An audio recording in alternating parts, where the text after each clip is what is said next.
And I'm simply suggesting that while not North Korea, you want to have a way of understanding the world that could have you plop down in different times and different places and still function.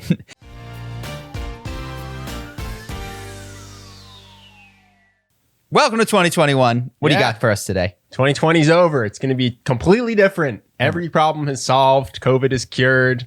COVID's done. Orange Man Bad is gone. 2021 here for victory. What do you have for us today? It's going to be different. So I used a Google extension called Get Focused to block Reddit. So I have very little related to the news, but it let me read more. So I have a lot more philosophical stuff. Cool. So one news thing that I thought was interesting. Trump is trying to repeal Section 230. So we've talked about this. This is the thing that lets YouTube and Twitter and all the platforms simultaneously censor people and not get in trouble for copyright infringement and things like that. Trump is trying hard to penalize those platforms for what he thinks is losing him the election. Mm-hmm. So there's this thing. It's related to tech companies. It has nothing to do with anything else. He's refusing to pass the defense budget unless they add repealing Section 230 into the defense budget bill, or he's refusing to sign the stimulus increase that he wanted to get people from 600 to 2,000, unless it also includes the repeal of Section 230. And it's just fascinating to me how messed up our government is, that someone can take completely unrelated things and say, oh, did you want to pay our soldiers? You have to punish the tech companies. Well, or, hey, did you want to give stimulus checks to people? Only if you punish the tech companies. Yeah. And this is not to defend Trump or anybody in particular, but also there's some, the way that this is reported, I heard from someone else, is even shady, because apparently this is the norm. Like when you're funding the government for the duration of the year, the defense budget, whatever, all the way through September 2021, I can't even say 2021, you very typically have these pork-laden bills. So this is almost par for the course. Not saying that it ought to be the case. No, this isn't. Yeah. I'm not saying Trump bad. I'm saying our government is so wonky because they do this all the time. Basically, what they'll say is, oh, you Democrats, you want to increase the stimulus for regular people from 600 to 2,000. Well, what we want is to repeal Section 230. So instead of just assessing if we should increase stimulus, treating it as an isolated decision, deciding what's best for the country and then voting, they go, if you get what you want, you have to give us something we want. In the same, Which is just terrible. You would never run. Imagine if we ran our business this way. Every time we disagreed, we just strong-armed each other into not giving the person what they wanted.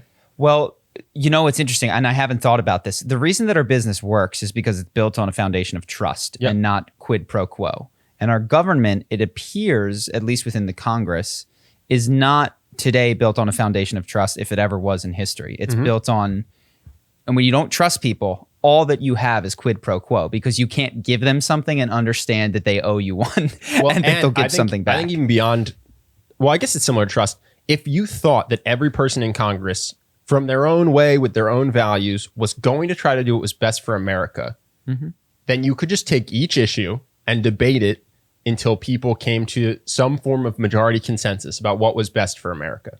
But people have completely lost faith in their ability to persuade the other side to do something that isn't right in line with their party lines, if that makes sense. I feel like it's weird. It reminds me of this comment. And reasonably so, because when was the last time somebody, like more than one dude like Rand Paul or some independent cross party lines? Well, there's this YouTube comment that was talking about Thomas Sowell. And they were like, oh, of course he supports conservative policies. He's a conservative. Yeah. It's like, no. He assessed the policies, decided he likes these, and now gets labeled a conservative. But I think today's politics, people have gotten that confused. And that's what Congress is being told gets them reelected. So it's just all about incentives. They think if they cross the party line, they'll just lose to someone who comes up and says, that guy's not a real Democrat. That guy's not a real Republican. Or, and I'm sure that what goes on behind the scenes is that their colleagues won't work with them, that they will not get on the committees that they want to get on, that their career will stall. Yeah, so that the whole this terrible broken system where it's like, oh, you guys want stimulus checks? Well, we're literally going to write into that bill that you have to repeal this tech thing that we made in 1996. And now the Democrats have to go, well, how bad do we want the increased stimulus bill? Are we willing to give up this thing that we also support? Well, this is I think the fundamental problem here is, forget the fact that Congress is 400 or 500 people, whatever, 535, depending on, I don't even know the exact number. I think that's it. The nation is 300 plus million, 330, 340. I don't know exactly. How you can't trust everybody at that size. Like you don't have a relationship with everybody. You don't think that they're necessarily a good person. I don't know how else you can get that many people to cooperate other than a common religion, a common myth, or just ridiculous quid pro quo. We're going to move at a glacial speed. Or a common enemy. Someone that the Democrats hate more than the Republicans, and the Republicans hate more than the Democrats. Yeah. That would do it. Yeah. So I think you acknowledge this. It's the system isn't broken. It's designed like this because it's so massive that gridlock is an important piece of getting people who don't like each other, don't agree, to not take many steps at all because so many people don't want to take those steps. So you only move forward in areas where there's 2/3 consensus, or vast majority of people can agree. It's I'm not saying that it's a good thing. I just don't know how else you would get such a large group of people to make decisions for everybody. I don't know, but I do feel like the government is less efficient than businesses, and maybe that's a myth that I'm a sucker for. But it does seem crazy that if Elon and his board were debating what to do with Tesla and he wanted to focus on batteries, that they would be like, okay, we're going to vote on batteries, but we're also going to vote on pension funding. And if you want your batteries, you have to agree to more pension funding. A business would never do that. They would just focus on batteries, figure out what was the best thing to do, and then talk about pension funding. So it does strike me as something unique to our government that's different from almost every other organization that is equally large. I think that there's probably two things. One, business has a higher level of hierarchy. Every senator gets one vote. There's committees. I'm repeating syllables like mad today. So there's additional level of hierarchy, and at the top, there's only 12 board of directors that hang out all the time and probably get along. And if they don't like somebody, they kick them out. Like it's a narrower pyramid at the top, which I think allows for more consensus building. Well, I actually think it's what they're accountable to. Their God is profit. Yeah. And they all share the same God. Share the same Fair God. enough. Yeah. Well, the politicians all share the same God, I actually think also. It's getting reelected. By a different constituency. Yeah. So I think that's the problem. It actually is the way. I think I'm starting to think the world is a lot more just the outcome of predictable incentive structures. Businesses, not necessarily the best God, but they worship short-term profit. And so when they make a decision, they all know what they're trying to do. In Congress, they all know what they're trying to do, which is get reelected and then help the country afterwards. That's like second. And so that puts them at odds, because I think the way the world is right now, a lot of Americans do identify party first, policy second. And so if someone crosses the party line, I think there is a good chance that the opposition will use that as a sign of weakness. Whereas ideally you would want that to be a sign of strength. Like, hey, listen, I'm generally a Republican, I'm generally a Democrat, but when I see something that makes sense, I do it regardless of who promoted the bill. But I think that for the average voter, that's less compelling than someone just going, this guy betrayed us. He betrayed us on this issue. Well, it's you could imagine a business. What you're saying is the problem isn't the people in Congress, because they actually all have the same goal. It's that they achieve their goal in different means. So imagine a business where it was broken up into divisions that wound up competitive with one another, and each one was represented in the boardroom. What you would have is a circumstance very similar to this, which is, I want to grow my product line and I don't give a damn about your product line. So there's not that unifying thing. So and you do get that, but the thing is, you have a big Papa Bear who settles the arguments, and we don't have that. And I'm not saying that would be good in the government, but and businesses can, I mean, that happens, but hopefully they realign their incentive structure to be, okay, division matters. The performance of your division matters, but you're also paid based on the performance of the company, or you're not fired based on who knows. Yeah. So what you're saying is that the problem, which I think is the case, is the widespread division at the level of constituency. The voters. Yes. Yeah. Yeah. Which necessitates that these people have to hate one another and or at least appear to. That most voters to get reelected. Convinced that if somebody crosses the party line on policy, they have betrayed the voter. That's the problem. And I don't know that it's it could be beyond the voter. It could be there could be larger mechanisms in terms of fundraising that make it then difficult to persuade voters. Sure. That, you know what I mean. But somewhere in there, yeah, I think that that's likely the case, and I don't know how to change it. No, I just thought it was interesting. It's like today we're going to have a vote on if we should have a defense budget, and also at the same time, Section 230. It's like, all right, this is how our government works. Yeah. What a shit show. Yeah. So beyond that, this is a real quick one. I'm making a video on trash talk, and I wanted to write down a note to myself. If anyone listening could make a public comment of trash talk that made you like someone more, or someone tried to trash talk and it made you dislike them, that'd be very helpful for me and Charisma on Command. So think. I don't want to put you too hard in this direction, but Conor McGregor is going to play prominently into this one, so you don't necessarily have to pick Conor. Ben's looking into Conor's trash talk, but if there's another athlete or business tycoon who trash talked their ideally outside of sports. You know, I think I'm convinced that Trump won the Republican primary largely because of his ability to trash talk the opposition. So if there's any other stories like that, that'd be awesome. But in sports is good too. There's a fun Larry Bird one where he basically walks up to the 3-point competition at the All-Star game, and he just everyone else is there before him. He shows up late. He walks up and goes, "Yo, which one of you guys is coming in second?" and immediately just demoralizes everybody, and then he goes out and wins. Just trying to find little videos like that. I don't know what it's going to be about yet, if it's going to be pro or anti-trash talk, but that would be helpful. Cool. The next thing I had, this is a question. So we've talked a lot about privacy and how we're getting recorded by our phones and people don't mind, and cancel culture is attacking people for things that they're on record for saying, but we don't realize that we're all on record for saying it. And I was thinking, because I'm reading 1984 again. And so I was thinking, why don't we care? Why are we so fine to just give up our privacy? Like, people really don't mind at all. We found out TikTok was spying on us from China, and no one deleted TikTok. Yeah. Do you think that it has anything to do with the fact that a lot of Americans are Jewish or Christian, and so are raised from a young age that God is watching everything they do? No. And so they just grow up. You don't think so? No. I was thinking maybe it's just that people already, as a children, get comfortable with the idea of an all-knowing, all-seeing panopticon. Someone powerful is watching them.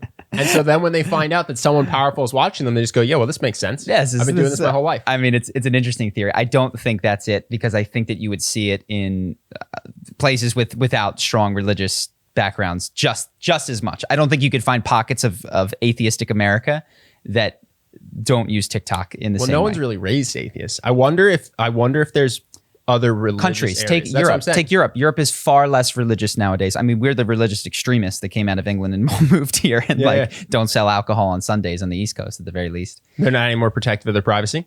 Not as far as I could tell. They did have the GDPR, but that again was at a state and nation state level, not at the individual level. I'm pretty sure they're very into their TikTok. I think it's impossible to imagine it being used against you. Because most people won't be. It's only if you defy whoever has the power to get the information. Well, think of it. When was the time that someone had their privacy invaded to their detriment? Can you think of a single time? I can't. Could it happen? Yes, but like it has been entirely benign up until today. I think that's the reason. Well, not benign, but it's been mostly used to try to separate people from their money by getting them to buy things they don't need. Sure. So like a benign tumor. Like, it's not necessarily a good thing, but it's not killing you. Like, no. Well, currently what they use it for is to figure out how to market to you. Yes. So that they'll get you to buy things that you don't need. But that's a game that we play with them, you know. Thank God for them distracting us, because otherwise we'd have to face the inner emptiness. We don't want them to stop promising that happiness is on the other side of a purchase. No, for sure. But I think that is the current cost. It's not like the data so far hasn't had a cost. I think it just has that cost. Yes. And so that cost is not one people would at all be willing to separate with. Like, you're going to tell me I'm going to get untargeted ads? Like, how will I know what to want? No, people don't want that at all. Yeah, because you're saying most people don't want to not. People like their targeted ads. Yeah. I like my targeted ads to a degree. You know, like, tell me the new movie that I care about, or the whatever. As opposed to, I remember growing up, it was, you know, like Carl's Jr. ads, and I don't want to see. Well, it's funny. The less compelling the ads are, the more money you keep. More money I keep. Yeah. Yes. Like the less you buy, the less you spend. Yes. But that's certainly, and that link is not, I think, strong in my mind, or and many other people's minds. No, I don't think it's religious in its nature. I think it's that you can't imagine anything bad coming of it. And you hear these one-off stories that just it's just a never going to be me type thing. Yeah. And maybe in the future it'll be obvious to people when it starts cracking down in a way that is, your friend and this person and now you can't talk. But it's also a boil the frog thing where we are, nothing bad has happened, but I think you and I and people who are on camera have become acutely aware that they need to bite their tongue. It's so crazy to watch someone like Bill Burr. I've seen him bite his tongue, not finish his sentence when he's saying things because he can't give the example. And the one clip that I just sent you, he's talking about cancel culture. And he's saying these people, you make a joke about, and they act like it's, like he can't say what he wants to say. Yeah. And everyone who's on camera, and maybe people might not get this who don't have YouTube channels or podcasts or anything like that. I'll finish my sentence. It becomes Big Brother. It becomes the default mode of thinking when you're in front of a camera. It weighs on you so heavily that I don't think the average citizen understands. My impression is that it actually is getting like that in certain areas. Is it? Like college campuses, for instance. Maybe. My impression is that if you're on a college, and I could totally be wrong, but if you're on a college campus, there is a sense of be careful what you say at all times. I was at Christmas with a kid who's 19 and he was telling me about college. He said, yeah, I mean, if you're a Republican, you just bury that deep until you're in a room that you are positive is all Republicans. Because if you just come out and you don't even say you're pro-Trump, you just say like, I vote red, that it's bad. Yeah. That it's considered a bad thing. And I kind of blurred lines here. I mean, you were talking about the government and these companies collecting your data and doing God knows what with it. And then on the other side is stuff that we're consciously and purposefully putting out into the world being used by our peers to cancel or shut you down or make you sad. And I think that those will increasingly unite. Like the way to take out a political person in the future is going to be to do the Donald Trump grab him by the pussy reveal, and it'll work with most people. You know what I mean? Like for sure. That would have canceled most people. I would have canceled everyone in the world except for Donald Trump. Yeah. I mean, he is Teflon in a way that I don't know anyone else is. But no, that'll be very effective if you just get an audio or a text screenshot of someone who's running for office. You could submarine a campaign. Yes, and I'm sure that has already happened, but I don't think it's happened as much with backroom dealings at Twitter or Google or YouTube. You don't even need it at this point. It's unnecessary. Yeah. But what's crazy is like all the pornography searches that have ever been done, every video that's ever been watched, the one that have been clicked off on, and you can assume that was the finish of that particular session. That's all logged. Yeah. That's all tracked to individuals. And all that you have to do is tell someone who is uncomfortable with what any of those things say about them that this can be leaked. Yeah. You know what I mean? Like this can be known by everyone in the United States. Do you still want to run? Do you still want to support this bill? Do you still want to, hire this or fire this or do anything? I mean, it is so easy to blackmail people with things that they do within just about any 72-hour period. It's incredible. But yeah, we don't think about it. We don't know about it. And also to live a life like you would if you assumed it was going to be used to your detriment. It's like kind of like Will Smith, an enemy of the state. Like you throw away all your technology, you run away, you're constantly checking your pocket. Yeah. Because eventually you're going to do something that that you're not going to be. No, for sure. Yeah. And I think it makes public office way less appealing. Yeah. I imagine that there's probably it's probably less sexy than when Bill Clinton was growing up and JFK was president. He's like, I want to do that. I want to be a senator. I want to be the president. I imagine now, for most people, that going to politics is being associated with a huge headache, not getting much done, and getting publicly shit on. Yeah. Well, same thing. You know what's crazy is it's not just the presidency, because at this point, to run for the presidency, you have to be willing to have your family turned inside out.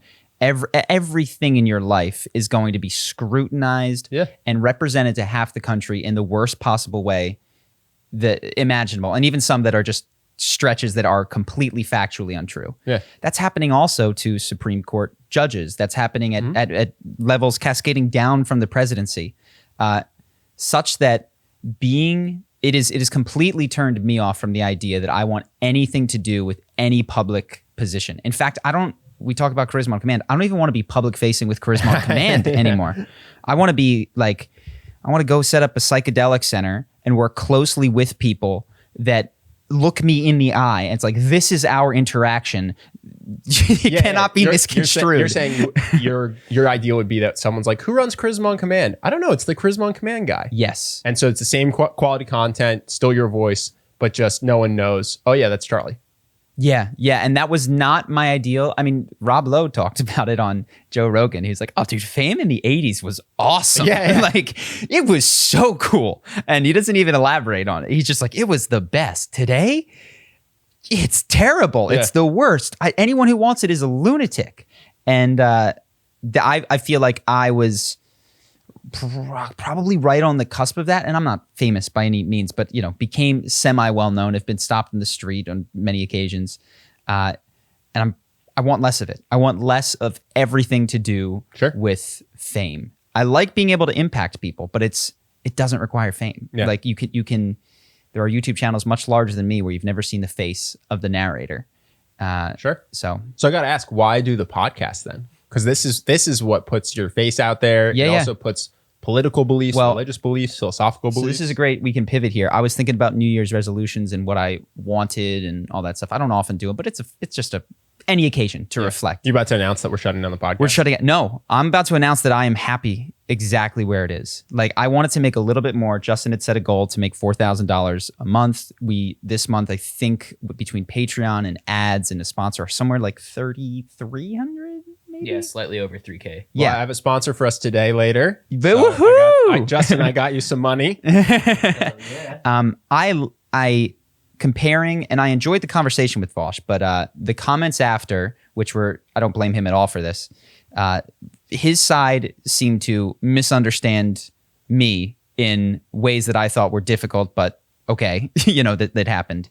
And I was looking through them. I was like, I was glad that people got value out of the conversation, but the people that I care the most about are the ones that stick around, listen to us for a long period of time. And quite frankly, we already have the number that I'm totally satisfied with. So thank you all. We did it. We made it. I hope you continue to watch. I hope that you continue to enjoy it. I hope it continues to be interesting what we're putting out. But mission accomplished. This is what I want it to be. It does not need to exponentially grow. I want to hit Justin's goal. And if Justin has more goals, we can talk about that. But like, I don't ever want to make, and I might change this, but right now, I don't want to make a dime off this. Yeah.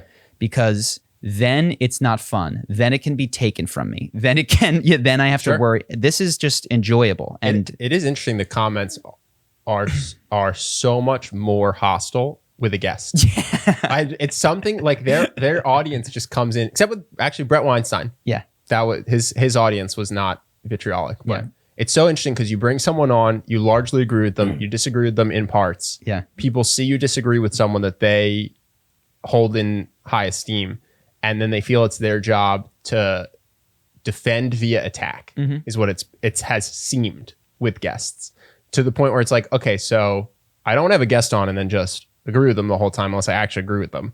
So I'm going to have someone on, largely agree with them, disagree with them a little bit, and then just get blasted by the comments. Yeah. So I sent Justin a message. I said, hey man, I got unsubscribed from our comments. So Justin's going to now send me a roll up each week. Well, this is where I landed. I enjoy normal podcast comments. Me too. They're thoughtful. They're even when they disagree, actually. We had a thing where we were talking about eating venison, and a bunch of vegan people came up with different arguments. Never attacking though. Never ad hominem. You know what I mean? They just said, hey, here's the problem I see with your argument. And when you have guests, fans come on who don't really know you, it switches from, hey, I think there's a hole in the argument, to, hey, you're a piece of shit. Yeah. Literally, it just goes from 0 to 100. So what I realize is I've said don't read the comments, but what I want is a circle of comments that 98% of them are additive to my life. And I mean, we had stopped eating that venison. Like I've grown from interacting with the comments. We speak, you guys type. I get into the comments sometimes and I write stuff. So this is what I will continue to do guests, but we are at this audience size, if it doesn't shrink, that I'll continue to read the comments. I'll continue to put out podcasts. I will continue to enjoy my conversations with you. I'll continue to learn from the comments, and that's it. So we did it. Yay. Let's get Justin a little bit more. We appreciate you patrons. Rent. No, we appreciate the patrons, but if you have more financial goals, we can talk about it. But I want this to serve your financial goals and to be an enjoyable experience for you and I that we don't need financially. Yeah. No, that's something I noticed too, that unless I don't engage with it, to the extent that I engage with a guest podcast to the level I do, just you and I, it is just worse. Yeah. For my brain. Yep. You know what I mean? Yes. So I was thinking of this with regards to New Year's resolutions, and obviously what gets measured gets managed, and there's these default dashboards in our lives. In my life, it's the YouTube. If you've ever logged into YouTube Studio because you have a YouTube channel, it has this, how many views did you get? How much money did you make? And then it has next to it a green up percentage from the last 30 days or a red down arrow. And it programs your brain to want green, green, green, which can only happen if you have more, right? And so I need a new dashboard. Yep. And what I want on the dashboard is, I was thinking through it, I have to work, I want the ratings of Charisma University and Emotional Mastery, like the average ratings of the people going through the course. I want a subjective rating of the performance that I'll make and happiness of our employees that I will try to interact with more. I think I want dollars donated to charity and like hours spent playing guitar or something like that. Like, and I want that dashboard in my face with green arrows and red arrows. I noticed co-founder happiness was, I think you accidentally left it off. Well, I want you to have your own dashboard. Yeah. I want you to set your own dashboard that is your thing. And if people within the organization want to have financial goals, like that will get filtered up to me with like, are they happy? Are they growing? And like, of course, we're going to have people at various levels of the organization that do have financial goals, and it's totally appropriate. I feel fine. I'm thinking like number of positive things said by strangers who don't really know me, constantly making more than last month for no reason except for that it's higher. What else could I have?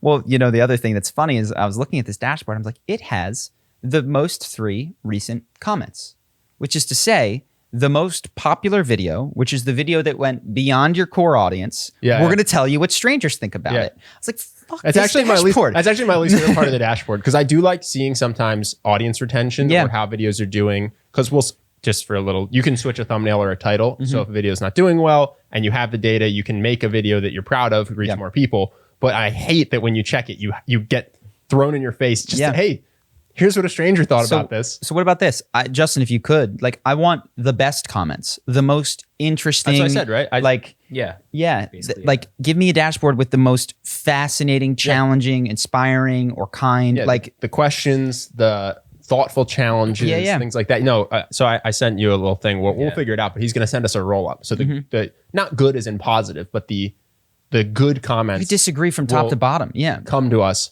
but the toxic ones, Justin will just.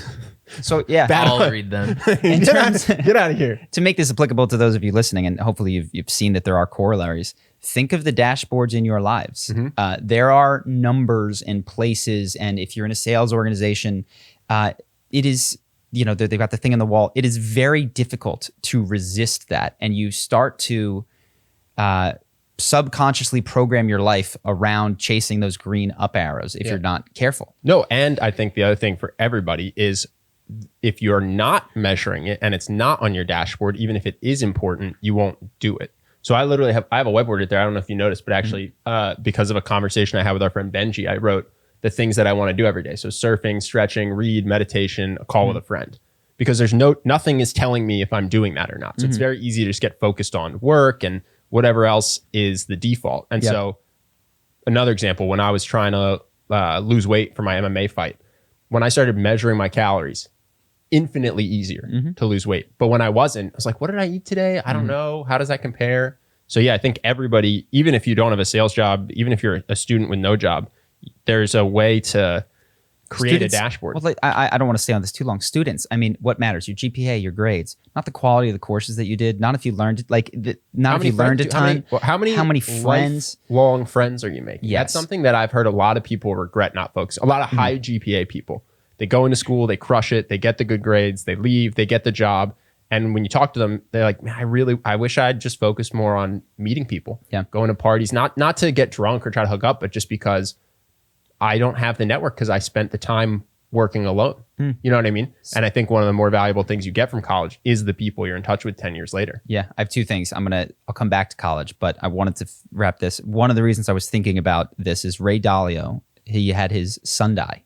His 42-year-old son, like a week ago, was in a car crash and died. And he put out one piece just saying how heartbroken and difficult it was. Didn't really say too much, but you could imagine. I'm not saying that he's lived anything close to a bad life, but I would be willing to bet he'd trade all of his billions for like a day with his son, like any bit more time. And I don't want to live a life that's fear-based of like, oh my God, like keep everyone physically touching you until they're inevitably taken from you. But it is Tony Hsieh. Did you hear this? You didn't hear that Tony Hsieh died? No.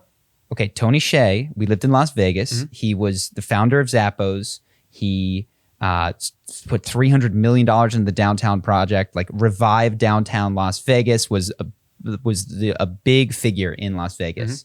He died over Thanksgiving in a house fire with his brother. Oh, shit. Yeah, dude. So again, and it's just like all the things that you accumulate, and I realize I'm trying to accumulate things to keep me safe and happy. You know, why do you want money? It's just to be safe and happy. If anything happens, if the bottom drops out, if the dollar disappears, if the stock market crashes, it is some insurance. I don't want to say that money means nothing. Yeah. But at some point, it can't help you. It cannot prevent like these horrible tragedies from befalling, car accidents, fires, cancer. Like it can save certain things, but I think I've overvalued and people have overvalued the amount of security that money provides to you. And so it's a weird way of looking at it, but it's like, I'm 33 years old. The core members of my family are all still alive. My dog is only 3. Like I am wealthy beyond measure at this point. And I will not always be. Like that is not going to last. So it would be foolish of me to be tracking finances at this point in my life when in terms of, the people who raised me, like I'm only going to get poorer at some point in my life. Or even not to be a downer. Let's say only finances. Let's say like it doesn't make sense. This is why I quit my job in investment banking. I was doing 80-hour weeks so that I could be rich at 55, 45. You know what I mean? Yeah. And I was thinking, okay, so I'm going to just give up the years where I have the most energy, the most physical fitness, the most friends, the most potential time with my parents while they're still able to do stuff. I'm going to give all that up for 2 decades so that I can wake up with a higher number in my bank account. And I totally appreciate that for people who don't have money, it can be life-changing. There's a level. What's that Will Smith movie? Pursuit of Happiness. I absolutely believe that for that guy who went from homeless to Wall Street, life-changing in a very, very positive way. But I also think that after a certain point, you look at it and you go, this is just bad math for me to stay in this job that I don't like, that demands all of my time, such that I can be wealthy in middle age. Yep. So I was thinking about that with regards to New Year's resolutions and how easy it is to set a financial. It's so easy. Well, it's the easiest thing to track. Yeah. It's really hard to track happiness. It's totally subjective. It flees moment to moment. Everything has a dollar sign. Like humans are blessed with rosy retrospection too. If you look back on something and it's too far away, you are very likely to inflate how good it was. You minimize the bad. You kind of forget the bad. You know what I mean? It's called rosy retrospection. So it's so hard to measure happiness, and it's so easy to measure dollars. Everything has a price to it. Yeah, and it's funny because if you imagine if everything had a calorie to it, losing weight would become easier. Like it's like if you could only check your bank account or your finances, like you were just purchasing things blind and didn't really know how much they cost, and got like a once a month like. You went down, you went up. No, you don't mean on the back of the food. You mean like, let's say you're wearing Google glasses. Google glasses. On your plate, it's going, this is 3,000 calories. You're like, shit, this is an entire day's worth of calories. And then you look at the mashed potatoes and it goes, this is 1,500 of the 3,000. You go, I don't need the mashed potatoes that bad. And imagine if you had Google glasses for like love or happiness or enjoyment, and you like stared at that job that was soul crushing and you're like, this is negative. And then you're like, you look at your girlfriend and says, this is also negative. You're like, uh-oh, yikes. So yeah, I'm going to try to do a better job. And I think it means that in addition to having dashboards, I need to shut down certain ones. Like I need to physically restrict myself from access to certain things. So we talked about stay focused, and I've been on and off, but that's my. Oh, I went nuclear. That was the other thing. Yeah. Google Chrome extension, stay focused. You can set how much time. And so I was giving myself an amount of time on Reddit, 15 minutes. Yeah. And then, well, this isn't really as much time. I don't have time to look at all the things I want. I'll up it to 30. And so I was doing 30 minutes a day. And then I was like, oh, well, I'll check it on my phone, because that's okay. I'll just do it for small minutes. And finally, I just went nuclear. I just blocked it completely. Yeah. And we'll be back. We always come back, Reddit. Sure, but that's been much more effective. I will say, like, no sweets is much easier than one candy a day. Oh, I found no that. Reddit is so much easier than 15 minutes of Reddit a day. Sure. So I've been that's what where my brain is at right now. Things that I want to focus on are all of those things. And I've mentioned this in the past. I think when you're reactive to those other things, you actually wind up helping way less because you can get rich without helping. You can not get canceled without helping. Mm-hmm. You can just say a bunch of safe things. And I'm going to try to make helping a thing. We discussed, I'm still kicking it around in my head. This, like, if I can set up some sort of a call or a teaching thing for YouTube. If you're thinking about Combinator, dude. Well, if you're setting up finances, you go, I'll do a course. But if you're thinking about helping, you go, well, how many people will I really help with a course? So I'm going to try to set up the right dashboard to move me in the right direction to do things that I know are good, but it's like eating your veggies that you don't naturally gravitate towards. Sorry, I'm confused because I literally just bought a surfing course. You don't think that courses help people? No, I don't think so. Sorry. Courses are like Gracie Jiu Jitsu, amazing. Yeah, because for people who don't know, Gracie University is a online tutorial, and I've lived in Las Vegas, California, Brazil. Single fastest way I have ever. Better than going to any gym or teacher I've been to. So I'm confused when you say courses don't help you. No. I Sorry. found that was the YouTube courses that I've seen on the market talk always about how the creator grew.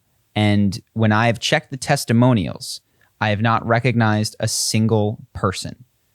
Got it. So you're saying that, like anything in life, courses have different quality. Yes. And you haven't found specifically a YouTube course with an impressive testimonial section. Because you would think a good YouTube course should have students with million subscriber channels. Yes. And that's not what you're saying. Correct. Okay. Tony Robbins' Personal Power too. The testimonials are bomb. I would happily be one of them. This works. This is great. Because I've actually found, personally, I have found courses and books have changed my life more than high-end coaches, masterminds, or $1,000 events. Correct. So it's possible that there could be. I've spent thousands on coaching, thousands on personal courses, thousands on in-person events, and the courses and books have won for me. Yes, it is absolutely, and this is why we have a course, and this is why I want to switch my metric from sales to average rating of the course. And I think our course is already really good. I think 9 out of 10, in case people are curious. I think I can make it better. I don't know how I'm going to make it better, but I think attention could help. No, I agree. No, I was just confused because you were saying YouTube specific courses. I'm saying the ones on the market right now, I have not seen impressive testimonials, and maybe I've overlooked one if you're out there and you're in a course. And the other thing is, I don't mean to be to judge success with a metric that the person taking the course doesn't have. Like maybe success to them is 50,000 subscribers. We only have a 30,000 subscriber podcast, and it's a success to me. So maybe they're successful in their own book, and I don't mean to judge that, but just to say that they often talk about quitting your job and leaving your 9 to 5, and I struggle to imagine many of the testimonials being at that level. Got it. Seeing the size that they're at. Got it. No, and I do think there's more. I see a lot more shenanigans in business courses than any other courses actually. There was a guy who was selling a book about YouTube, and on the cart it says 100,000 copies sold, and in the email it says, I'm pre-launching this. It's never been sold before. It's like, whoever did this marketing just didn't care which one of these is true. Yeah. Okay. No, I'm just curious because legitimately yesterday I bought a course about surf fitness and how to stay fit at home, and I watched it, and what I watched was very helpful. Cool. So. It's depends on the course, all that kind of stuff. I got something if we want to talk about fitness. Sure. Because we're talking about metrics. If your goal for 2021 is to get in shape, you should check out our sponsor, Delta Trainer. So if they literally, the reason they asked us to do another one, I said, let's do it for New Year's because I think it can help with fitness New Year's resolutions. So for people that don't know what Delta Trainer is, It's the lowest cost personal trainer you can get. It is through an app and your Apple Watch. And so you get every day, however much interaction you want with a trainer. And they can help you with personalized workouts and feedback on your workouts because the Apple Watch will track your movements. So it lets you work out knowing you're actually doing something that'll help you reach your goals. And this is just some data that's from their website. But clients with the goal of fat loss lose an average of 15 pounds in the first 6 months. Clients with the goal of adding muscle increase chest and bicep size an average of an inch in the first 10 weeks. And it's nice because you can work it around your schedule. You can plan workouts at different lengths of time, depending on how much time you have, what equipment you have, and you can try it for free for the first month if you go to our link, charlieandben.com/trainer. Yep. So thank you for sponsoring us, Delta Trainer. All that money will go to Justin. Yeah. If you want to try it out, I mean, this is the thing that I try to do with all of our sponsors and our course, which is set up a period of time where it's like, look, if this is for you, this is a great time to find out. So if you want to check it out, it has that first free month. No, it's huge. I mean, we I don't know if people know this, but for all our sponsorships, we don't do a sponsorship unless we try the product ourselves and we feel like it's something we'd actually recommend to our friends. But what's cool is even if you don't have an Apple Watch, you put a deposit down, they'll send you the watch. And if you don't like the program, you just send the watch back. So it's free for a month. And if you love it, you keep it. And if you don't, you haven't lost anything. Cool. This is one I said I was going to come back to. Simon Sinek, I saw, had a video on the value of college, and I disagree. I couldn't have disagreed more in watching it. And it's a, I'm guessing he was pro college. Yes. He said that the value of college is living away from home, learning to budget, learning to form an argument, class discussion. So college is still valuable. And I went, okay, for 4 years and an average of, let's go lowball, $60,000, learning to budget, living away from home. Yeah. Like, and that last part about learning to have a discussion, I'll talk about it afterwards, but I'm reading a book called The Coddling of the American Mind. I do not think that colleges are anymore a place where you can learn to sharpen your mind in a sharpened steel type way. I think that there's a lot of frowning upon debating certain topics. I think that's very likely the case in many colleges. Even if it weren't the case, the fact that college is exempted from the opportunity cost analysis in so many of its, like, I've had this discussion. My dad's, yeah, but you wouldn't be where you are. It's like, yes, if you deleted the 4 years of my life from 18 to 22, where I stepped outside of the home, you're saying of course I wouldn't be where I was. You're saying if you give me an 18-year-old kid, 150 grand and 4 years, I will teach him to budget. I will teach him to have debate. Yeah. What was the other thing? I'll teach him to live away from home. To live away from home? Dude, you give me 100. Actually, let's do it with 10 people just so I can get 1.5 million. You give me 10 people, $150,000 per person. Oh, and then you get like... Well, now they can debate each other. Dude, I'm going to do this. 10 people. Well, they have unschooling. They have all these things. Now, 4 years of time, I will teach them the budget, live away from home, and debate. Now, what I have said in defense of college, if you're thinking of going, is that it is a very fun social experience. It's the American college experience. Even when you go abroad, they're like, is it true? Do you guys really drink from the red cups? Yeah. Like, it's true. Well, kind of what I wish I'd done is, I don't know if my parents would have gone for it, but just lived on campus, taken all the money my parents were going to give me for college and invested it in self-education and starting a business or multiple businesses. Just been like, listen, I'll be here for 4 years. I'll party as much as the average student. I'm not going to be Van Wilder, but I'll party as much as the average student. And I will. How are you going to get in with them? You think you could do that? Oh yeah, there's on-campus housing that's not through a You would have to. So here's the thing. What college I think does is, it does give you a path and it does smooth social relationships. Well, it forces you to meet people. It forces you to do homework. But you can also sit in class. You can audit a class. At least at my school, they don't swipe your student ID when you go to sit in a lecture. You can audit. Yeah. So I would just sit in class for a class that I was interested in. I wouldn't get a diploma. Yeah. But I go, oh, okay. There's a venture capitalist who's teaching a finance class. That sounds interesting. Yeah. Just go sit down. And then when people are like, oh, I want to do the homework after. All right, that's how I'm going to make friends. I actually think it would be so easy. I've thought about this. Well, it would be easy if you stepped outside of your comfort zone. And again, what are you paying for with college? Like, because it's totally reasonable to do what you said, to network, make friends, self-guide. Most 18-year-olds, because of their high school education, are woefully unprepared to do that kind of stuff. Sure. What I could imagine is, and I don't know what I would ever do if I had kids, is a homeschooled kid who had been used to having to try to make friends, to be a self-learner, to not just respond to a curriculum, that type of a kid could then move out of home and do that. Yeah. But what I think is hard for people to imagine is I've been on a track my whole life. People have told me where to go, where to stand, what homework to do, when I can sit down, stand up, leave it, and there's a bell for all of it. Ask if I have permission to go to the bathroom. I literally ask to go to the bathroom. To take that person at age 18 and say, now move out and do everything yourself, it's kind of a huge ask. But well, no, I mean, to be clear, most people don't ever kick that. They go to college and largely do the homework they're assigned.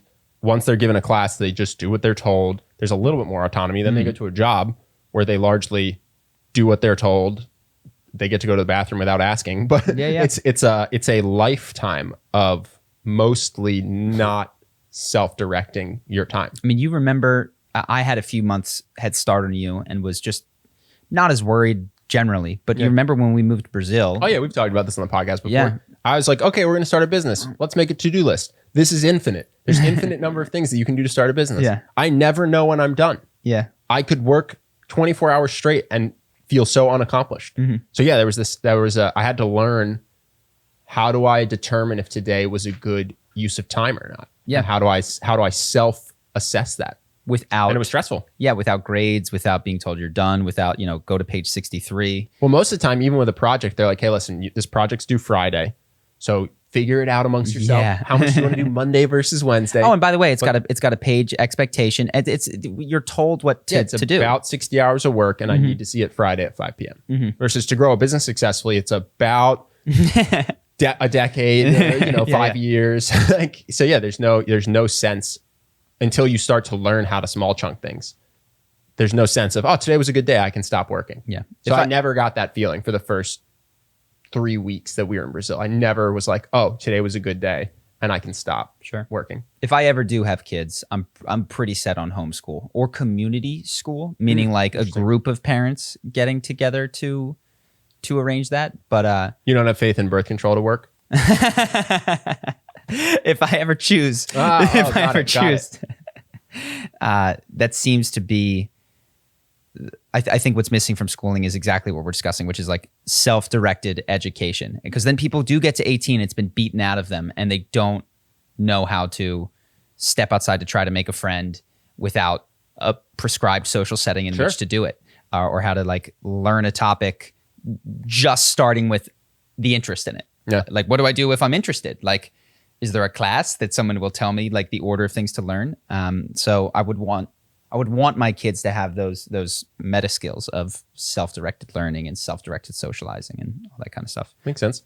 So I don't know if we should save this for next week or I should pile on, because I don't want the whole podcast to just be poo-pooing college, but I am reading a book that's not anti-college, but it talks about the changing atmosphere in American colleges. Do you want to talk about it now or just wait another week? So this is just Jonathan Haidt? It's called The Coddling of the American Mind, how good intentions and bad ideas are setting up a generation for failure. So you want to talk about it now? Or? Go for it. Okay. So basically, this is written by a couple professors. One is a cognitive behavior therapist. They're both in the psychology, mental health, happiness. It's the guy, actually, a podcast comment recommended the happiness hypothesis. And this is the same author.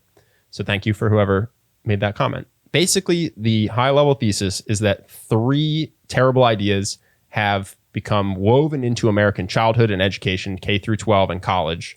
And they are setting up society to be worse and individuals to be less happy.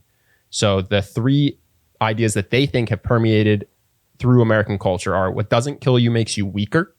So instead of thinking that hardships are good for you, we've come to think that hardships are to be avoided. So if someone says something that upsets me, they should not be allowed to say it. I have to be shielded. I need a safe space. You know what I mean? They talk about peanut butter. Yeah, they talk about how, so for instance, kids might have a peanut allergy, so certain private schools ban peanuts. It turns out that if kids aren't around peanuts, they all get peanut allergies. They get a lot more, like you're 5 times more likely to get a peanut allergy if you're not exposed to peanuts. And they say this is rearing its head from birth through college. People are treating American kids and young adults like they're fragile. And so they try to shield them from anything that could be harmful or upsetting, including words, thoughts, ideas. And then those kids rightfully think that they're fragile because they're being raised that they're fragile. And so then when they are hit with something that they find upsetting, they that something protect them. The institution of the college, the government, they say my whole life I've been insulated and that's what I was taught was good. And now I'm not being insulated. So this is a failure of the system. It's not up to me to toughen up or learn how to debate or get comfortable hearing an idea I disagree with without it triggering me. You know what I mean? So that's the first thing. The second thing goes hand in hand with it, which is basically always trust your feelings. So there's this sense now that if someone says something and it upsets you, it was offensive. It was harmful. So you're removing intent. You're removing confusion. You know what I'm saying? You're getting to the sense where if it is upsetting to you, then it was upsetting. It was an upsetting act. And so people are starting to be told and to believe that whatever they feel is the truth. You know what I'm saying? Yep. And then the third thing is, and we talked about this on the podcast, life is a battle between good people and evil people. So there's this, this wasn't always the case that you would think that someone who disagreed with you politically was a monster. You know what I mean? But I don't know about these halcyon times. I wasn't there. So it's tough for me. I think it's very easy to look back and go, oh, there were these wonderful days of unification. Well, I think here's why. I think it was harder to be, and maybe I'm wrong, I think it was harder to be insulated into an echo chamber. I think it was harder to like select your news and select your social media. I think if you take a large enough view of this one, like we did have a civil war, like that was insulated. Oh yeah, no, these people are comparing to the 50s, 60s, 70s, maybe, or yes, they're comparing the post-war America to today. Yes. Okay. Yeah. This is not about all of human history. Got it. This is like specifically the last 30 years compared to the probably 30 years. Like one generation to the next. I think I get it. Yeah. And so that's it. They're just saying that these are widely accepted and they go against what you would want for someone's psyche, basically. I mean, cognitive behavior therapy, which we're both fans of, is all about noticing your cognitive distortions and then recognizing that they're distortions and learning to lower the amount that you're emotionally triggered by something, right? That's so you think that because a girl said no to you, that means that you're unlovable. And if you're unlovable, you'll be alone forever. And if you'll be alone forever, you'll be depressed forever. And then you go through and you figure out what the flaw is in each step, right? And this is the opposite of that. When you're told that words can harm you and that harm can be devastating and traumatic to you to hear someone say something you disagree with, then you're basically getting a cognitive distortion. You're like being incepted to think that that's the case. You know what I'm saying? Yes. So it's not just that it's bad for science. Your internal experience is the definitive experience. Yes. Cognitive behavior therapy is all about saying that your initial feeling, your initial reaction to something may not be true. And then what that does is it's really helpful in helping people not be depressed and not be anxious. And so these professors are basically like, why is anxiety and depression skyrocketing on university? It's because people are being taught the opposite tools of cognitive behavior therapy, which is, if you have that big feeling of being triggered, like something caused that, you should run with that. You should assume that you're correct. You know what I mean? Yeah. It's an interesting question because there's two poles, and I don't think the answer is on either one of them. On the one hand, you need to protect vulnerable people and creatures from life, which is to say, like when there's a child and it's crying and it's in pain, you need to scoop it up and like pull the thorn out of its foot and create a bubble of safety. Yeah, if your kid's born with some sort of weird life-threatening thing, I think you keep your kid in the ICU for a week. Well, you don't bring it out. And here's another fascinating one. So I was a C-section baby. I didn't want to come out. I was chilling, right? So I was removed and saved my life, probably saved my mom's life. But because I wasn't a natural birth, I didn't get the bacteria and the flora of the fauna, and I was in a hospital room. So I was then afterwards a very sick baby, ear infections, tonsil infections, like constant. So I guess it's not even clear that it's an age thing. It's not like, protect infants and then when they're 7, like stop protecting them. It's like you need degrees of stress that are going to be, I mean, is there anything more traumatizing than being birthed? You know what I mean? Like having your tiny little brain head squeezed.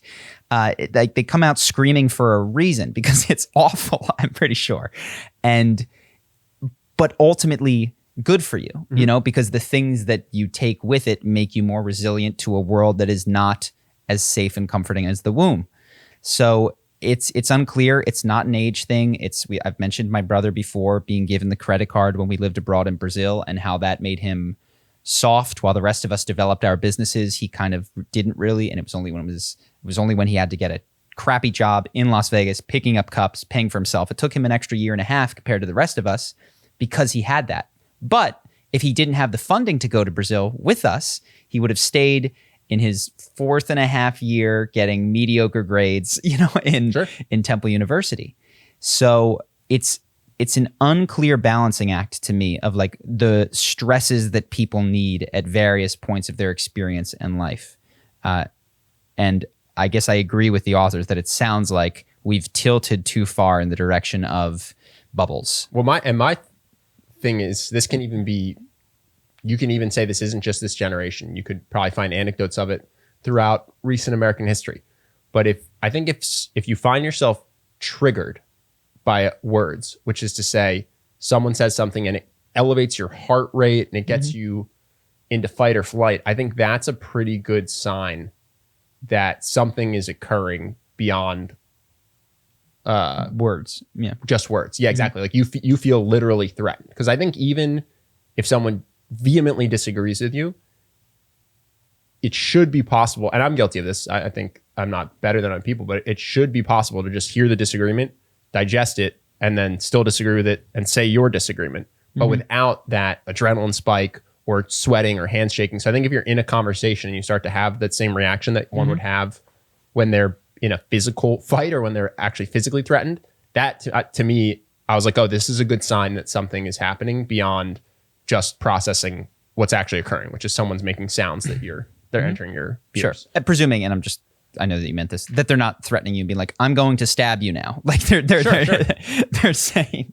they're having a disagreement on a political topic or something. But I'm guilty of this too. You just see it. You see when people disagree, voices get raised. Yeah. It stops being a conversation. It's either shouting or you see people's adrenaline spike. I don't know how else to describe it. And as I was reading this, I just realized, this doesn't have to be the reaction to someone saying something that you don't agree with. It can actually just be you going, oh, well, I disagree. Here's why. Yeah. And so that I was like, okay, this is a pretty good argument for me to monitor in myself anytime I get triggered, to one, calm down, and then two, try to figure out why and how to prevent it. Because it actually even makes the conversation, it's worse for you. You know what I mean? Sure. Like it's just a self. Well, this has been and we talked earlier about building ourselves a bubble from comments, and I'm not sure that it's the right thing to do, but the alternate strategy is to read all of the most vitriolic comments, to watch that reaction arise in you, to stay awake, kicking them around in your mind and disagreeing and saying why and eventually break through to the point of inoculation against that. And there's this constant tension in life because the generation before us would be like, look, not before us, I guess the World War II generation, if you haven't had a mortar explode behind you, like there's no reason to be financially scared. Yeah. There's no reason to be scared when somebody says they're going to punch you. Like there's degrees of this in life. And it's a constant question of when do I want to bubble up and protect myself from this? And when do I want to lean into it and try to find out if I can become immune to this particular stressor? Yeah. Well, this isn't the perfect answer, but this is just my answer today, Jan 1, 2021, is I'm trying to, in general, pull into my actual reality, which is to say I'm trying to get away from social media, trying to get away from the news, which I've decided is just an outrage machine and not a informative machine. And I'm trying to get away from comments. And what I'm trying to do is pull into who's around me. And so when I'm having a discussion face to face, I think it's super important not to shut down, scream at them, or run away just because they say something I don't agree with. I actually think that's the time to sit down, work on being calm and work on the discussion, be open-minded to the fact that I might be wrong. I think that's the area for growth, and that's the area for focus. But for me, in general, I question if the juice is worth the squeeze on all the stuff that is virtually external, if that makes sense. Fox News, CNN, social media comments from people who I can't interact with real time. I even tried. I went back and forth with this one person in the comments. They were thoughtful and polite. I tried to be thoughtful and polite. But we just didn't get anywhere because we're just doing this in chunks of text. Yeah. And so that's kind of what I've come to is I think I'm trying to just pull back to the reality that's in eyesight, basically. Yeah. I think that is very wise. And I think the extreme version of that is what you get on psychedelics, which is like you just go totally internal. You know, it's even the people around you, if you've done enough of them, start to fade away, and you're left with just what's going on inside of you, almost absent stimulus. And you realize, oh God, there's still like pockets of disturbance here. You know, like this is what's getting triggered when somebody says that they disagree with me religiously or politically. And I can address that without even needing that argument that was not really bothering me. It's like, oh man, I've always kind of felt like I was going to get kicked out if I had the wrong opinion about something, and like you can address that there. No, and I know the counter argument, which is that if you don't watch the news, if you don't plug into social media, if you don't do this, you won't be informed. But I've come to believe that doesn't help you be informed. I think that most people would agree. My news is good, but the other side's news, Fox News or CNN, that's garbage. That's just propaganda. Dude, I got to do a big argument with my dad about this. And my thing is, I don't disagree that theirs is misinformation, but how could you possibly know that yours isn't? Because they're saying the exact same thing. And so I've just come to the conclusion, I have to assume this is all misinformation because I have no reason to trust one over the other. They can't both be true because they're contradicting each other. This is not a useful way to inform myself. So that's because I've had people say, oh, how could you're not informed. I go, you're not informed. You're just brainwashed. You just think something's true because someone on TV said it. So I had this with my dad 2 days ago. We all got together after Christmas.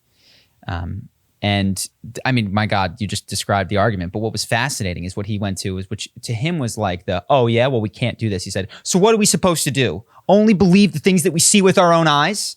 And I was like, well, first off, what are we supposed to do is exactly the right question. Like, I don't know the answer, but I'm suggesting that it's tune out from the news. So now the question is, what do we do next? Well, it's like, I actually think that this is what Descartes did. And I don't think he got it right, but he said like, I'm going to pull all the way back to like, what do I know? And to him, it was, I think, therefore I am. People would disagree with that, split the body and the mind, all this kind of stuff. But I think what's interesting is like, instead of saying, oh no, the news is here and I have to like keep this frontier, like I cannot mentally concede the territory that I need to know what's happening in this world, this giant sphere of 8 billion people. Like I need to pretend that I have some understanding of it. Instead go, I'm going to fall all the way back to first principles. What do I know? And I'm going to rebuild it brick by brick. And I don't know where I will wind up, how far the bricks will actually stack up, you know? But I think to me, that's the right approach, is instead of like going, I can't give that up because then how am I going to interact with the world? Like I need to, is just go, this could all be a simulation. Let's just start there.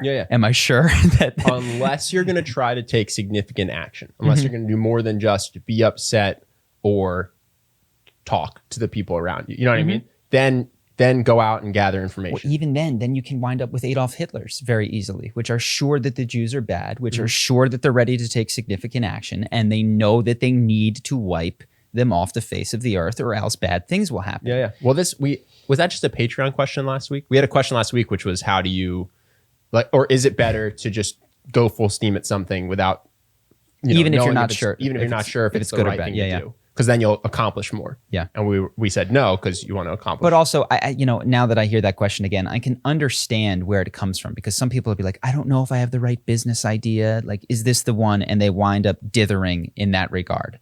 And if someone was to frame the question, how much harm would be caused if you were wrong? Well, so I think a good business idea is watch bans. Okay, well, how much harm will be caused if I'm wrong? I'll lose money. Okay, I think that the Jews are causing all the problems in the world. I'm going to try to exterminate all the Jews. Okay, well, what would happen if I was wrong? I would be killing millions of people for no reason.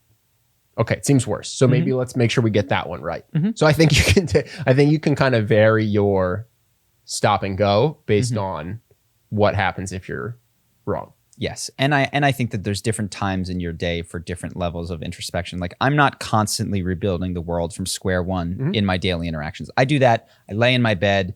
Maybe I'm microdosing. Maybe I'm just doing deep breaths. And that's when I go back to my internal experience. But when I'm operating in the world, I am at some frontier of I have this business. There are people out there. They're taking my course. I can trust the scores that they're giving me on it. Like I assume those things that we generally assume to be true about our experience to be true without building them up, building it up from a first experience. Oh yeah, I'm not actually. I mean, personally, I'm not actually pulling necessarily back into just the only thing I know is my body, and this could be a simulation. Even though I actually believe we might be in a simulation, I'm specifically pulling away from the news and social media and forums. Got it. So you're going, if this is the center, you're going to like here. Yeah. Got it. Oh, dude, at one point I was just, I like to talk shit about sports. You know what I mean? So I was in sports forums, and then I was making, people would write comments, and then I would write comments. I'm like, what am I doing? What am I doing? I'm arguing about if Ben Simmons is better than James Harden with a stranger. This trade will either happen or it won't. This conversation will have no impact. You know what I mean? It's not like we get to vote.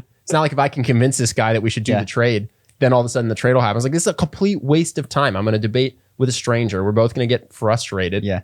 We're not going to influence the outcome. And then James Harden's going to get traded to the Nets. What a waste of time. So it's that kind of stuff that I'm pulling back from. Yeah. Yeah. But you'll still have that conversation with a friend because... Over lunch, because it forms a real bond with a person. Even if we don't change our mind, there's just something built there. Yeah. You know what I'm saying? I would even potentially have that conversation on the headset with a friend that if I had a video game friend, you know what I mean? But yeah, if it's not building to a relationship that's going to be ongoing, I don't need to have this conversation with this person. By the way, I have no idea how much they know about basketball, what their IQ is, if they follow the Sixers. You know what I mean? Like I could be talking to the coach of the 76ers. I could be talking to a 7-year-old. What am I doing? You know what I'm saying? I'm just debating a stranger. I have no idea why I should value their opinion. So that's why I was like, all right, I'm out of here. I'm out of the comments. I'm out of... Yeah. One of the things that I am not there, I don't even know that I could say that I've worked on effectively, but is what would free me from that, and I think would free you, is like dropping the desire to be right. As soon as you, because I see this girl that I'm dating, who you know, whose name I will not say. But it rhymes with. No, I'm not going to do that on air. One of the things that I think is a blessing that she has received or cultivated, I don't know, is that she does not need to be right. Yeah. And it means that she can freely be wrong. Like she can move through the world and be proven wrong and just move on with her day and like not kick it over in her head. And so it has predictable effects in both of us. One, my arguments are sharp because every time I get cut down, I go home and I I seethe over it and I build and I get a sharper argument, or I switch sides. I was gonna say, or if you can't figure out how to beat the argument, you just go, fine, that's my argument now. So like I know a lot of things because I've thought deeply about them and I've lost sleep over it. And she hasn't, you know what I mean? Like not to the same degree. Similarly, like she can just lose and suck at things and it doesn't need to improve. She doesn't need to fix it. She could just suck at Super Smash Bros. And like not try to learn a combo to win. And instead I have to like work on my short airs to like make sure that doesn't happen again. I think that it's because of what each of you thinks you bring to the table. Yeah.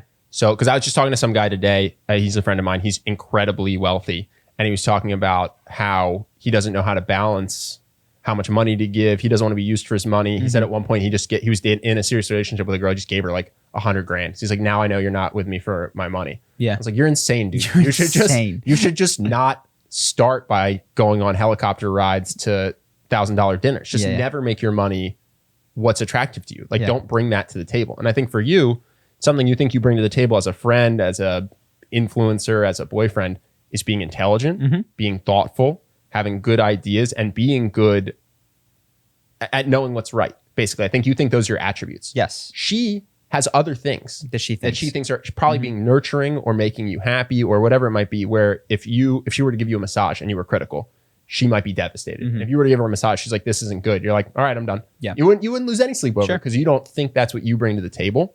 So I would guess that that's probably where that difference comes from. She doesn't mind being wrong because she doesn't think never being wrong is why people like her. Yes. She doesn't think that it's important for her to collect love.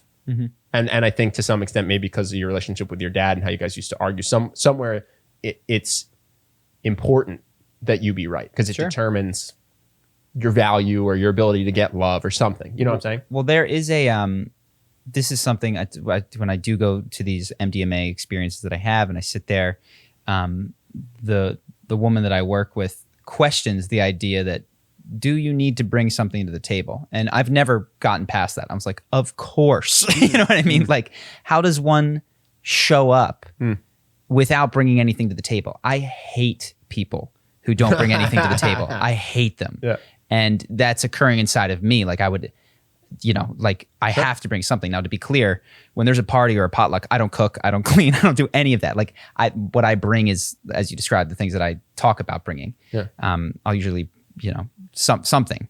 But it's an interesting question, which is the evolution of, you're born this baby that technically brings nothing to the table, and you're cared for. At some point, you're socialized that you need to help, you need to contribute in order to stay at the table, which I think is an important phase. And if you skip that phase, you wind up with crappy 18-year-olds and adults. Yeah. But then it does seem like at some point that there's another level, which I haven't gotten to, that's beyond that. And I don't even know what it would be, but it would be. Why is it bad to bring something to the table? To rest in your acceptance, I think is what is difficult. Is that would that analogy be more similar to not coming to the table? No, to know that you do not have to work to be not kicked out, I think is part of it. Or to be welcome there. And by the way, like what you could bring is the same thing that technically children bring, which is a smile, kindness. And I don't know. Okay, so you are bringing something. You're just not bringing it on purpose. You're not working for it, and you're not fearful. And this is the other thing. Kids, I'm not saying that an adult can behave like an infant, but there are instructive analogies. Like kids are not fearful, or infants, that if they cry, they're done. I'm just thinking, let's say we went out to dinner, me, you, Justin, and my friend, Steve-O. Just making a name of someone I don't have a friend named Steve-O, right? And Steve-O doesn't say a word. Mm-hmm. And he pays for his own food and not $1 extra, and then he leaves. You ever gonna want Steve-O to come? You ever gonna be like, dude, we should have that guy come to dinner? This is exactly where my brain goes. I go, I don't want that person. Now, that's why I say I don't know what the next level is, but I sense. Well, I think if you bring joy, like I imagine that the reason people love their kids, other than the fact that they're programmed to, despite the fact that they poop themselves and scream all the time, is that there's something that makes them feel good. Even if the kid doesn't bring, like there's some weird brain chemistry thing that occurs where a kid smiles and you get a dopamine dump. Mm-hmm. If Steve-O sat there quietly, but when he looked at you while you spoke, you felt like the most important person in the world and you felt truly heard and accepted, you might be like, yo, I'm going to only go out with him. Sure. So I think there's two things that you're saying. I think joy can be one. We have a friend, maybe you'll know who I'm talking about, who is like always positive, always this, and it can become a mask to feel like you always have to bring that, and all of a sudden that suffers the same problem as everything else. I'm not saying, but the second thing you said was presence, was what it seems like. What was that guy's name in the Wild Country? Osho brought, was just this, like the Bill Clinton thing. What my dog brings. My dog is such a pain in the butt. I have to feed her, I have to walk her, I pick up her poop, but she just comes in and does something on accident and it makes me happy. Mm-hmm. You know what I'm saying? So she's not trying to bring anything to the table, but she does bring more to the table. If she were just a robot that pooped, cried for walks, and sat next to me, I would probably throw the robot out. You know what I'm saying? So she does accidentally bring something positive. Yeah. Like a Tamagotchi that was that stressful would not be worthwhile. Yeah. Yes. And so this is what I haven't gotten through to, but yes, that there is this sense that, and it needs to be married, of course. Like this is, as you get into these spiritual concepts, it's neither one nor the other. And it's sitting in paradox of, yes, I'm still doing, but I'm grounded in being while I am doing. I don't get any of it. But I think it's something around that, which is is resting in your presence being enough. Yeah. And I don't know that I've experienced that. I've been encouraged to. I always come back to, motherfucker better say something or else I'm not inviting him. And that's how I feel about myself. So yeah, next MDMA breakthrough, I'll know more about it, but I don't know how we got there. Do you have anything else? Yeah, none of it's time sensitive though. Do you guys want to go to comments or you want to keep rolling? We can keep going. I mean, okay. So I thought this was interesting that Joe Rogan had someone who's a proponent of meat eating and someone who I believe was involved in the Game Changers documentary, which is pretty strongly vegan, even though they don't say it is. Yeah. And they had a discussion that I watched. It's pretty interesting. I thought it was interesting for two reasons. One, the Game Changers guy, to his credit, does address something that has been a fear of mine and has prevented me from going fully vegan. which is the idea that you can't get enough protein. So, I'll try to do what I can. I'll drink bone broth that's from bones, and I'll try to, only have salmon, but I want at the end of the day to not atrophy. And so it prevents me from going vegan. And he does a decent presentation of how you overestimate how much protein you need even to gain muscle, and that you can get that amount from vegetables. So I thought that was interesting. The second thing that I realized from watching this is we have no idea what the best way to operate a human body, which is fascinating to me. Absolutely fascinating. We have landed on the moon. We can launch a rocket and land it on its own pad now, but we do not understand. There are people who advocate for the vegan diet, not because it's moral, but because it is just better. Chris Paul has gone plant-based, and he says he's never felt healthier, and it is why he's amazing at age 35. And then there's people on the carnivore diet who say that plant toxicity is a huge problem, and the best thing you can do is just eat high-quality beef and nothing else. And they're both convinced they're right. They both have scientific studies to show that they're right. They both have anecdotes of clients from autoimmune diseases that cured themselves by being vegan or being carnivore. You know what I'm saying? And we have no idea how to operate our own bodies in the best way possible. And I just thought that was fascinating. It's funny. It's like if every rocket that was shot into space just operated differently, burned different amounts of fuel, so that every time one was going up, it was like a complete question. And that's what it is. I think the reason is that the rockets are standardized. They're the same. To a large degree, you put a rocket in the air with the same amount of fuel, it's going to land in the same spot. Sure. You put the same things into your body as my body, as Justin's body, you will get different outcomes. Jordan Peterson eating my diet would be deathly ill because he needs the carnivore diet. Someone else, a vegan who needs to eat plants, would die on his diet. But we don't even have the ability. I would be completely understanding of that if there was a blood work test you could do. Plus let's say, listen, they can do a blood work test, a DNA test. Do you know what I mean? And just go, okay, based on your blood type and your genes, you should be on a 10% meat diet. You should be completely vegan. You should be carnivore. We got this down to a science, even though it's different per person. We know what to look for. But we're not even close to that. You know what I mean? Which is just so fascinating. The human body is shockingly complicated considering how much we take it for granted when we're sitting across from it. You know what I mean? And the fact that to a degree you can trust your feeling, but it's not fast enough. It's not like you put the food in your mouth and you get it. One of the things that Jordan Peterson, I think, mentioned about his daughter, Michaela, was that her symptoms when she ate food that would trigger her lasted for 30 days. So imagine trying to track something with a 30-day lead time and you're doing experiments. You're just not going to get there. And so knowing what is good for you based on feeling with a variable time window is nearly impossible, right? So and I guess that's why they do these removal diets where you remove one thing at a time and then wait. But even then it's very difficult. So this is actually something that I've been, thinking about is I'm sure that I could feel better if I ate differently. I just don't know where to begin. I have no idea. No, it's fascinating. Even in the most extreme example of, let's say I'm just eating a supersized Snickers bar. I don't feel sick when I'm eating it. I feel like I got a little bit of buzz from the sugar. It digests really easily because it's all simple carbs. You know what I mean? I'm not going to feel bad till hours later or the next day.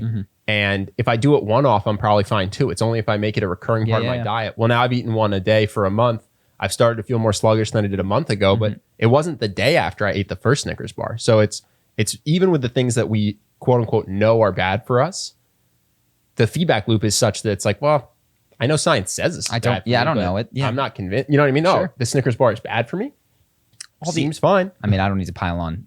Somebody had asked last time what is about cancer. It was called Anti-Cancer. Anti-Cancer. Even with the anti-cancer stuff, you could go on it for 6 months and you don't feel healthier. It's just like, this is a 50-year plan to not get cancer. It has no, drinking green tea and having, what is the spice that we throw on everything now? Turmeric and black pepper. It's not blueberries. Blueberries have tons of antioxidants. I feel exactly the same as if I were just snorting a pixie stick. As far as like that day, because I'm just getting sugar. They're both sugar. So someone's gonna come at me and say blueberries have fiber, but I'm being facetious. But no, you can't tell that something's anti-inflammatory in the moment you're eating it. Sure. So what was the other thing that you had gotten from the doc or from the conversation about it? You said, the one thing I was saying is I am gonna switch into like a lentil bone broth soup for one of the meals that I used to have. So I'm going to try to have only one piece of salmon and then besides that be vegetarian for the rest of the day. Because the guy did a pretty good job of convincing me that it's not detrimental. What compelled you? Was it the health? Well, is there an ethical reason at all, or is it? Yeah. So the goal has, so two things. The goal has always been, since we moved to California, we had that conversation about 12 years a slave. I won't rehash it, but I was like, okay, I'm going to try to minimize the amount of animals that I eat, and I'm going to go by sentience. You know what I mean? So stopped octopus completely, still eat salmon. Scallops are the best because I don't think they even have a brain. So it's like, okay, there's an ethical component to it. And then I also am a little bit curious because I have seen Chris Paul is playing out of his mind. And he should have to retire because he's old, but he is crushing it. And Tom Brady is he plant-based? Middle-aged. Is he still playing well? Plant-based. Oh yeah, he's plant-based. Oh geez, I didn't know that. I think he eats some meat during the season at some point because he's just to playing recover professional football and getting hit all the time. But yeah, he's very much focused on inflammation in his diet and largely plants. Does it seem, and this is, God, diet stuff gets you, everybody is different, studies. It seems like plant-based is best for longevity. And where meat might come in is like extreme spiking growth performance bodybuilding stuff. Someone's gonna push back on this and say, no, there is a vegan bodybuilder, and I totally get it. Yeah. But when Arnold Schwarzenegger was Mr. Universe 9,000 times in a row, he was eating a cow a day. Yeah. You know what I mean? And I think it helps. I think getting the hormones from the red meat and this and that. Certainly, if my goal was to get as much muscle as possible as quickly as possible, my diet, and ethics were thrown out, my diet would be largely grass-fed beef. Yeah. With just enough carbs to basically transport the protein to the muscles. But I'm 33. Mostly I want to surf. After that, I kind of want to stretch. After that, I'll go lift legs. I'm not trying to be the biggest. I've lost 7 pounds during COVID, and I thought it was awesome because I've had the muscle. It's like hard to change your body. You know what I'm saying? So for me, just based on where I am, which is I want to mostly feel good, have high energy, be healthy, and be athletic. I want to play basketball and surf well. I think that plant-based, gotcha. Plant-based makes a lot of sense. And what was the other? Was there anything else from the doc? No, that's it. Just one, that you need less protein and you can get it from vegetables. And two, it's absolutely fascinating to me that we have I could be wrong. It could be carnivore. You know what I mean? Like we have absolutely no idea what's best if you want to live a long, healthy life where you don't get cancer, you don't get heart disease, you function well, you wake up with energy, your back's not sore. You know what I mean? But we know that diet is extremely important. Yeah, it's extremely important. And depending on who you follow, there's a ton of science to tell you to do completely different things. And I just thought that was interesting because these people are debating and they both 100% sure of the science that supports them. And they're completely unconvinced by the science that supports the other person. And I came away saying, well, I don't know who's right. But it's just fascinating that you guys also don't know who's right, given how much you want to get this correct. You know what I mean? Yep. Do you want to do questions or do you have other stuff? Sure, we can do questions. Or if you have other stuff. Nah, we'll save it. Okay, cool. Nice. First one is, I am 33 years old and dream about having a family. Great age. I've met and dated interesting women over the last years, but I have split with them all as I have never felt that I would do anything and more to be with them. Being aware of the fact that my standards are very high and having a very idealistic picture of ultimate love, I fear that I might end up alone. Would you eventually settle for someone you have good vibes with and stop searching for the perfect one, your ultimate soulmate? Thank you a lot for your input. I really love the podcast. Cool. How old was this person? 33. 33-year-old male? Yep. Got it. So I think what I heard, the soulmate thing, the perfect one, I do think that that's going to be challenging because I think that those are romantic notions put in your head in order to get you to buy a diamond that probably don't often correspond to the actual experience of marriage and love. Yeah. So I don't think it's wrong to have high standards, but when I hear perfect, I go, this is potentially a problem. Yeah. No, Tim Mitchum is a comedian with, he sings songs, and he has a song called If I Hadn't Met You. And the chorus is, if I hadn't met you, I would have met somebody else because I believe in math. Yeah. And he just talks about 7 billion people, this and that. So yeah, I think there can be amazing loves in the world that last till they die and are largely positive for both people, although there will be ups and downs. But I'm not convinced is because they were your only one and they were perfect for you. And I think it's because they found someone that was a good match and they both worked on the relationship and they worked on it in the same way and they fight in the same way. So they don't hate each other when they fight. So yeah, I completely agree with you. I think having standards is awesome. I would get clear on what's important to you and I would get clear on what's not important to you. Yeah, so that you can accept someone who's not quote unquote perfect because they're failing in areas that don't actually impact if they make you happy or are a good partner. So this is important to you.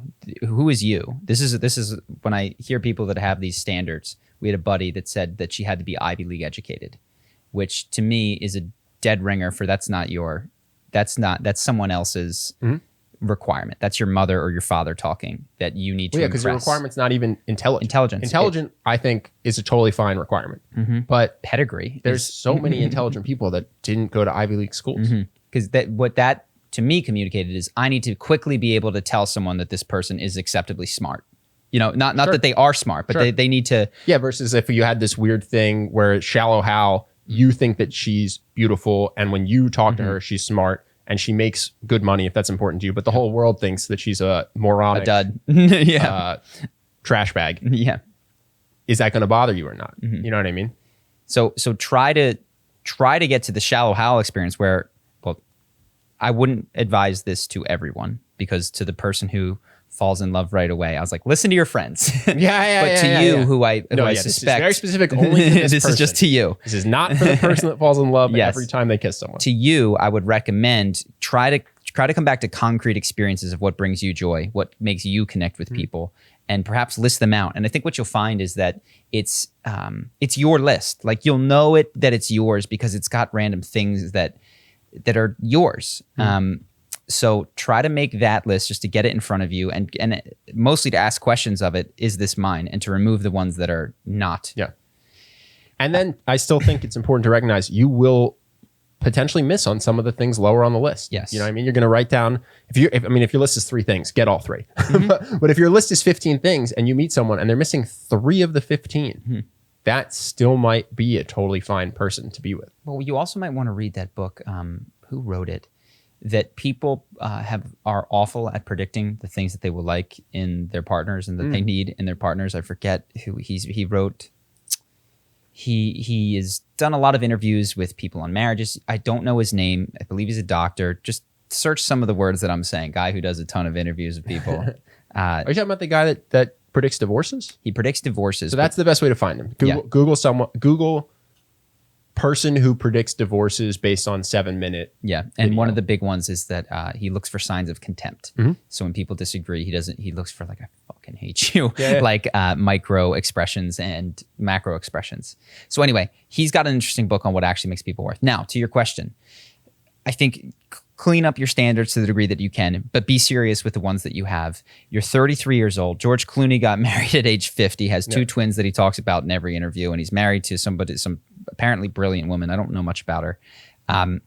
You do not need to be in a rush if you're taking care of yourself and you're on your shit and you're contributing and you're trying to become a better person. You're 33. You're not short on time. You are, by the way, only going to become more attractive if you're doing all of those things. If you take care of yourself. If you're taking care of yourself, if you're doing all of those sorts of things, you will find it easier to meet and attract that's women. Been surprising to me. When I was 25 years old, I was convinced that 25 to 28 was the most attractive age range for a guy.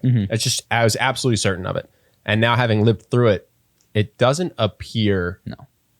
I feel like 33 is still on the up. Yes, I'm less physically attractive now than I was 3 years ago. That has not mattered. Yeah, it gets replaced by other things, confidence and successfulness or ambition or whatever it is, a certainty in yourself. Yes. So you're on the up and up as long as you're taking care of yourself. The fear of being alone, I don't think is warranted. For anybody, I don't think that's a good reason to enter into a relationship. If anything, I would recommend this person dive into why you think you need the perfect person. And why you think that you are at risk of being alone. But for like the what feeling would I encourage you to walk away from this question from is you're all good. You're good. You're set. The work to be done is on yourself, on your standards, on your growth, on all of that thing, on all that. And when you do that, I think you'll be more prepared for a wonderful long-term relationship. Yeah. Cool. Next is in response to our topic of reasoning with conspiracy theorists from last week. I don't have to be an expert and able to sufficiently explain every issue. The burden of proof is not on me if somebody goes against scientific consensus. They're the ones who have to demonstrate to me, but first and foremost, the scientific community, that the earth is flat or that vaccines cause autism. I don't have to present to them that this isn't the case. That's not how logic works. And while I do agree that just throwing in a label full stop is lazy, I think putting your whole focus on emotional responses is quite petty and reinforcing, platforming, and spreading conspiracy theories and wacky, potentially harmful ideas. So well, you only have to figure out how to present your side convincingly if your goal is to convince other people. Yeah. So the question last week was, I have someone in my life who I love who believes in conspiracy theories. How do I convince them to not? Mm-hmm. And then we give an answer. And your answer is, well, the burden's not on me to convince them. I say, well, the burden, there's no burden anywhere. They don't have to convince you. You don't have to convince them. But if you want to convince someone that believes in what you think is a conspiracy theory, the way to do it is not to tell them, science is on my side, you're dumb, what you believe is dumb, and until you can prove otherwise, you're a dummy. Because that might make people who believe you already think that you won the argument. But if the goal is to take someone you love, show them that they have strayed from the path of scientific accuracy and bring them over to the other side persuasively, then even if you think science is on your side, you have to convince them that science is on your side, because they're clearly not convinced by the fact that the scientific community says that, like, they know that. They know that most people think the earth is round. They know that most people aren't anti-vax. So I think just saying that is one of the least persuasive ways you can convince them. So yeah, you don't have a burden, except that your goal was to persuade this person. It's not the question we were answering. Per the question, yeah. Well, beyond that, I would ask this individual, what is your goal in these conversations? Is it to, and I don't think you're going to like this, is it to take the moral high ground, or is it to get to the truth? Or is it to have a good relationship with the person? Yeah, and which there can might be many. Involve still disagreeing. I'm not saying that's the right answer, but your goal is going to determine your strategy. So with regard to scientific consensus, it's a solid, I mean, for most things, way of moving through the world. You're going to probably be right most of the time. But you would also have to admit and accept that scientific consensus was wrong about the flatness of the earth before, you know. Yeah, the heliocentric it was wrong. Universe, the fact that leeches were a useful form of medicine. The germ theory of medicine was laughed out of my understanding. I don't know a ton about the story, but the germ theory of medicine, these tiny little things, and you had to wash your hands in some ridiculous ritual, was completely. Yeah, scientific consensus was that's dumb. It was bonkers. Yes. So I think what's important is just to realize, we mentioned this with Vosh, we're not at the end of history. The scientific consensus is going to be completely upended, guaranteed. And I don't know with regard to what. and I'll give this person, most of the time, scientific consensus is probably right and will get upheld. But there just are instances, and we don't know what they are. Sure. So it's like, well, what is the laughing stock germ theory of today that is actually going to change the world and be accepted science in 200 years? Yes. And so let me give you one. Here's a crazy one. The germ theory, these tiny little germs making you sick. Okay. We all know it's true now, right? They thought it was miasma before. Okay. 5G, these waves get into your brain, make you sick. Like, that's laughable today for all the reasons. And all that I'm saying is appealing to the scientific community is not an appeal to science, it's an appeal to authority. And if you were allowed to bet on things with 1-to-1 odds and you kept betting on the scientific community, you would win. Mm-hmm. But on any individual issue, you may be wrong. Yes. Not that you're likely to be wrong. So that's not to say not to rely on it. It's just to say that's... Hold your opinion with less certainty. And the idea, this is the other thing. Yeah, I kind of picked up the vibe that you think that this person is a moron. And I would say that's what we're trying to soften. Well, it's not necessarily that you're wrong in whatever you think. I don't know what you guys were debating. So with regard to logic, this is an even more interesting moment or question or thing. That's not how logic works. This is something that I'm sort of thinking through right now. How do I express this? I feel like people that have not deeply studied logic like to use it as a cudgel. That's not how logic works. They use Latin words that I saw it in one of our comments with Vosh. That was reductio ad absurdum. I don't know that you're doing this, but the appeal to these are the rules and I'm following them without deeply understanding or even questioning, like, is this always the case? Can A truly not be non-A at the same time in the same way? Logic is a tool for mostly being right in the world as we have known it. It might break down. Now, I'm not saying that you need to apply this to this particular conversation on vaccines. Within the context of vaccines, we all assume we're operating in this external world with truth and falsity, fine. But I guess with almost everything that we do on this podcast, I'm trying to introduce doubt and room for questioning and loosen certainty, because I think that is more honest to our actual understanding of things. And so I don't know where you are, but I know I have never read any full papers on vaccines one way or the other.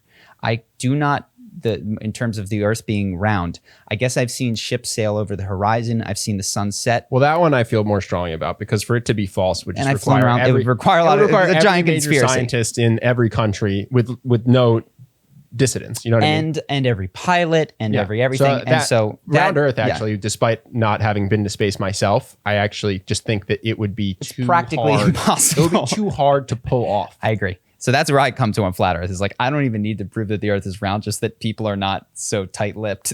Listen, vaccines, they do this, they do that. You got to look into statistically significant science. And mostly, I have looked into this stuff. I end up on PubMed reading articles I don't understand because they stop using colloquial terms. They stop saying words that I understand. So I just go, all right, I've gotten vaccines and been fine, so I'm fine with them. Yeah. But that's not a necessarily airtight argument. But with the flat Earth, it's just for the Earth to be flat would require such a global, well-orchestrated, leak-proof conspiracy that I just go, well, this wouldn't function based on my understanding of how organizations work. And so here's, for instance, vaccines. Here's where one can land. As far as I can tell, I don't remember it, but I've got a chart that says I took all these vaccines, MMR. I don't think I've ever had measles, rubella, or mumps. It seems to have worked out for me. I don't know a ton of autistic people. I think I know a ton of vaccinated people. Yeah. So my daily experience of it is, I think we're cool. But I retain a sliver of openness to I've misunderstood things or... Well, the other thing is, who knows, maybe the anti-vax community came from the fact that vaccines actually, and I'm not saying this is true, but they actually do double your chance of autism. But they double it from 0.5% of people will just have autism to, if everyone in the world is vaccinated, 1% of people will have autism. And you just go, well, that's worth not having polio, smallpox, and measles. I don't know. I don't know what the argument for anti-vax is, but that could be one where you go, yeah, vaccines are still safe, and I guess technically they double the rate of autism. I'm not saying that's true, but I'm just saying you could be looking at different data. That's something I've noticed. People might just look at different areas of the data to get whatever they think confirms them. And I don't have, to my knowledge, I don't hold anything that's considered a conspiracy theory. But my higher point is, if you're trying to be persuasive and convince someone of something, then it's to just tell them that they should be persuaded isn't going to work. So you have to figure out, why is this person, what does it serve them? What's motivating them to hold this? Are they anti-authority? Is it because of something that happened in their life? Does it make them feel special or loved or superior in some way? Like, what is leading to this belief? Is it just an ignorance of the data? And then well, everyone's ignorant of the data. That's the point that I'm trying to make, is if you've read a headline and you've heard it 100 times, you don't get the data. If you know that 97% of scientists, and by the way, you don't know that, I'm not saying you, but most people with global warming, they read one article with one headline on Vox. That's not science. That's an appeal to authority. And that's what I'm trying to get people to recognize, is that in North Korea, the science shows, and all that Kim Jong shoots an 18 in 18 holes, right? And because if what you do is you read the article, you read the headline, your understanding of the world will, to our eyes, be completely backwards and fucked up. And I'm simply suggesting that while not North Korea, you want to have a way of understanding the world that could have you plop down in different times and different places and still function. And so that's what I try to...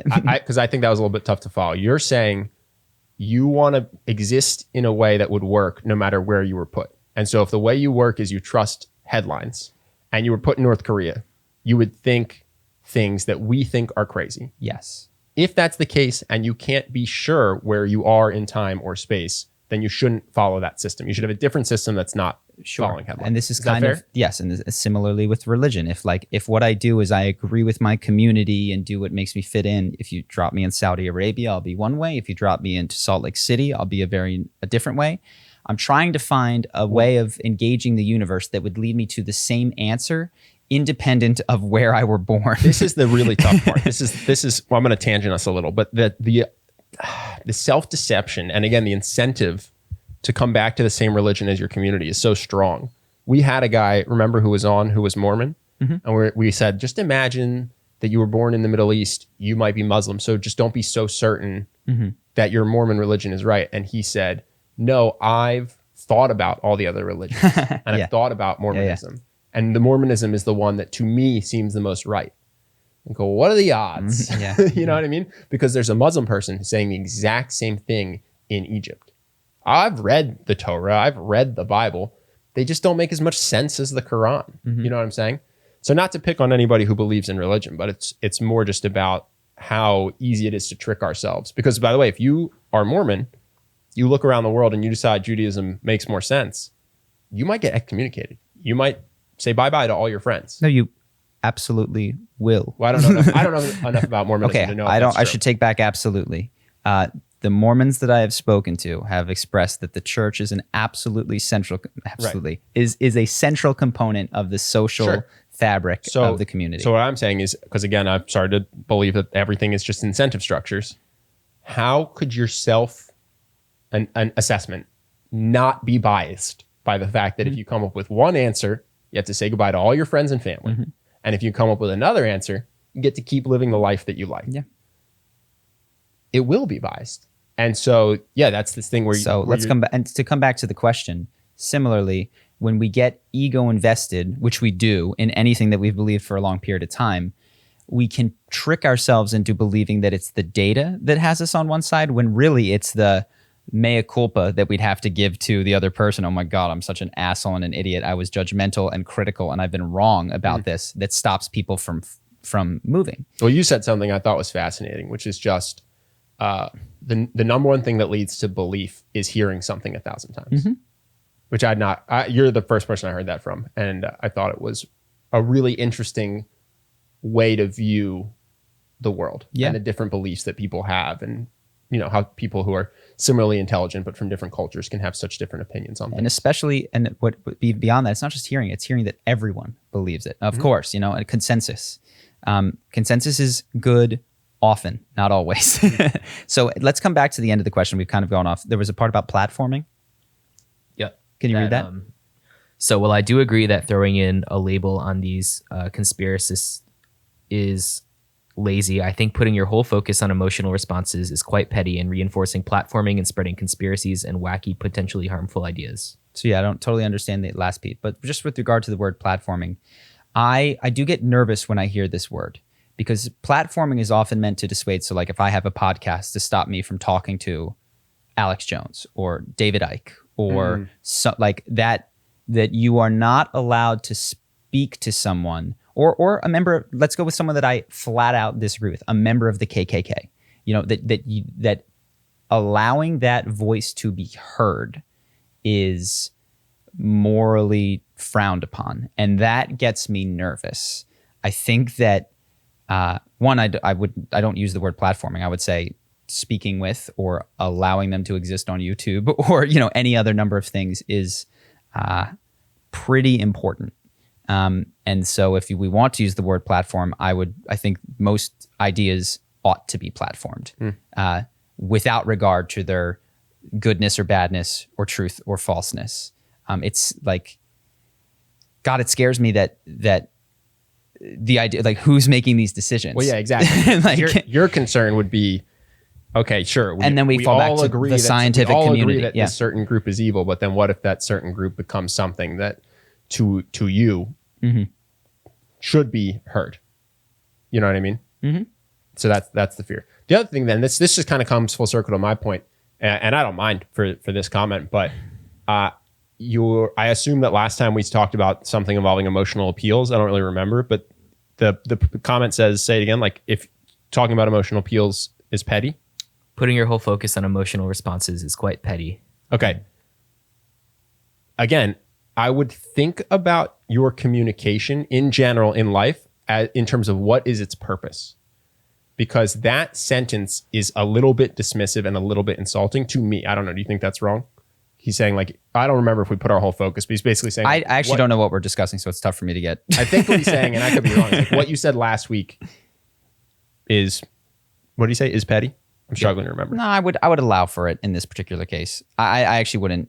Well, this is a lesson I learned. I'm not saying this is you're a bad person. I'm not saying you shouldn't have written this. I had to learn that my communication is not just what I am trying to say, but it also is what the person hears. And that's not this goes exactly against the book that I was just talking about. But in terms of persuasiveness, you can say the same thing in 10 different ways. You know what I mean? Mm-hmm. I can say, you're a moron if you believe that. Or I can say, well, I don't feel that way. Can you help me explain why you think that? Or I don't feel that way. Can I tell you why I don't agree? You know what I'm saying? Mm-hmm. You'll get a very different reaction, even though you're trying to express the same intellectual idea, but you're wrapping it in something different. I guess it's the same answer we gave last week this person didn't like, but I would consider what your goal is and the wrapper you're wrapping your words in. Mm-hmm. You know what I'm saying?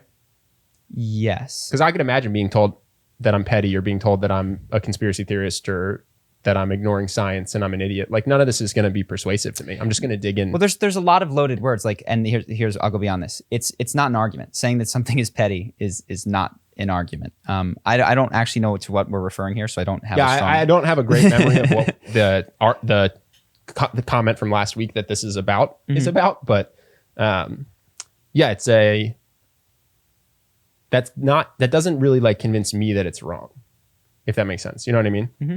No, where I come back to, and I'll just reiterate once more. I don't mind the petty thing personally. No. I'm just. This is an advice this is a piece of advice I got that was really life changing. It was like, hey, you should just think, what's your goal here? Sure. Is your goal to say what you want? Mm-hmm. Then you should say what you want. Is your goal to be persuasive? Then you should figure out what words will be most persuasive. Yeah. You know what I'm saying? This was a book, How to Win Friends and Influence People. It completely changed my life. I'll try to come back to the core of the question. I assume this individual has a feeling or belief or knowledge in their sense of vaccines. So what I would say is, how do you know what you know specifically? And you would, I assume, respond, I know it because the scientific community says that. And which I would ask you, how do you know that? And I assume you say, I read something about it.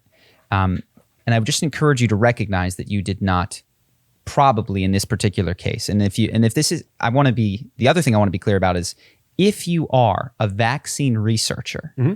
and you have done the studies and you've done it and you've investigated it, you've been in the lab. I'm going to answer you very differently, because this is no longer an appeal to authority. That is science. Yeah. The investigating is the science. The reporting on it is removed from the science. It's an authority. It is subject to propaganda. It is subject to influence of money. It's subject to all these different kinds of things. So if your answer is, I've read it in many headlines, I even read the article. The article is not, I read the abstract. That's, again, not the data. Like, how do you know that there's not something going on? If your answer is anything short of a comprehensive investigation, I would just encourage you to recognize that, oh, wow, no is not a good word for this. I believe what I've read is a more appropriate word for it.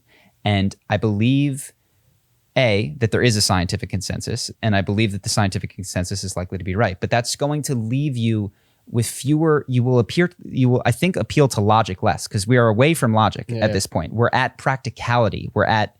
I don't want to belabor it because I feel like we're going long on this. No. Well, I think this is the heart of the question is, you seem to think that your epistemology is superior to that, tighter and airtight.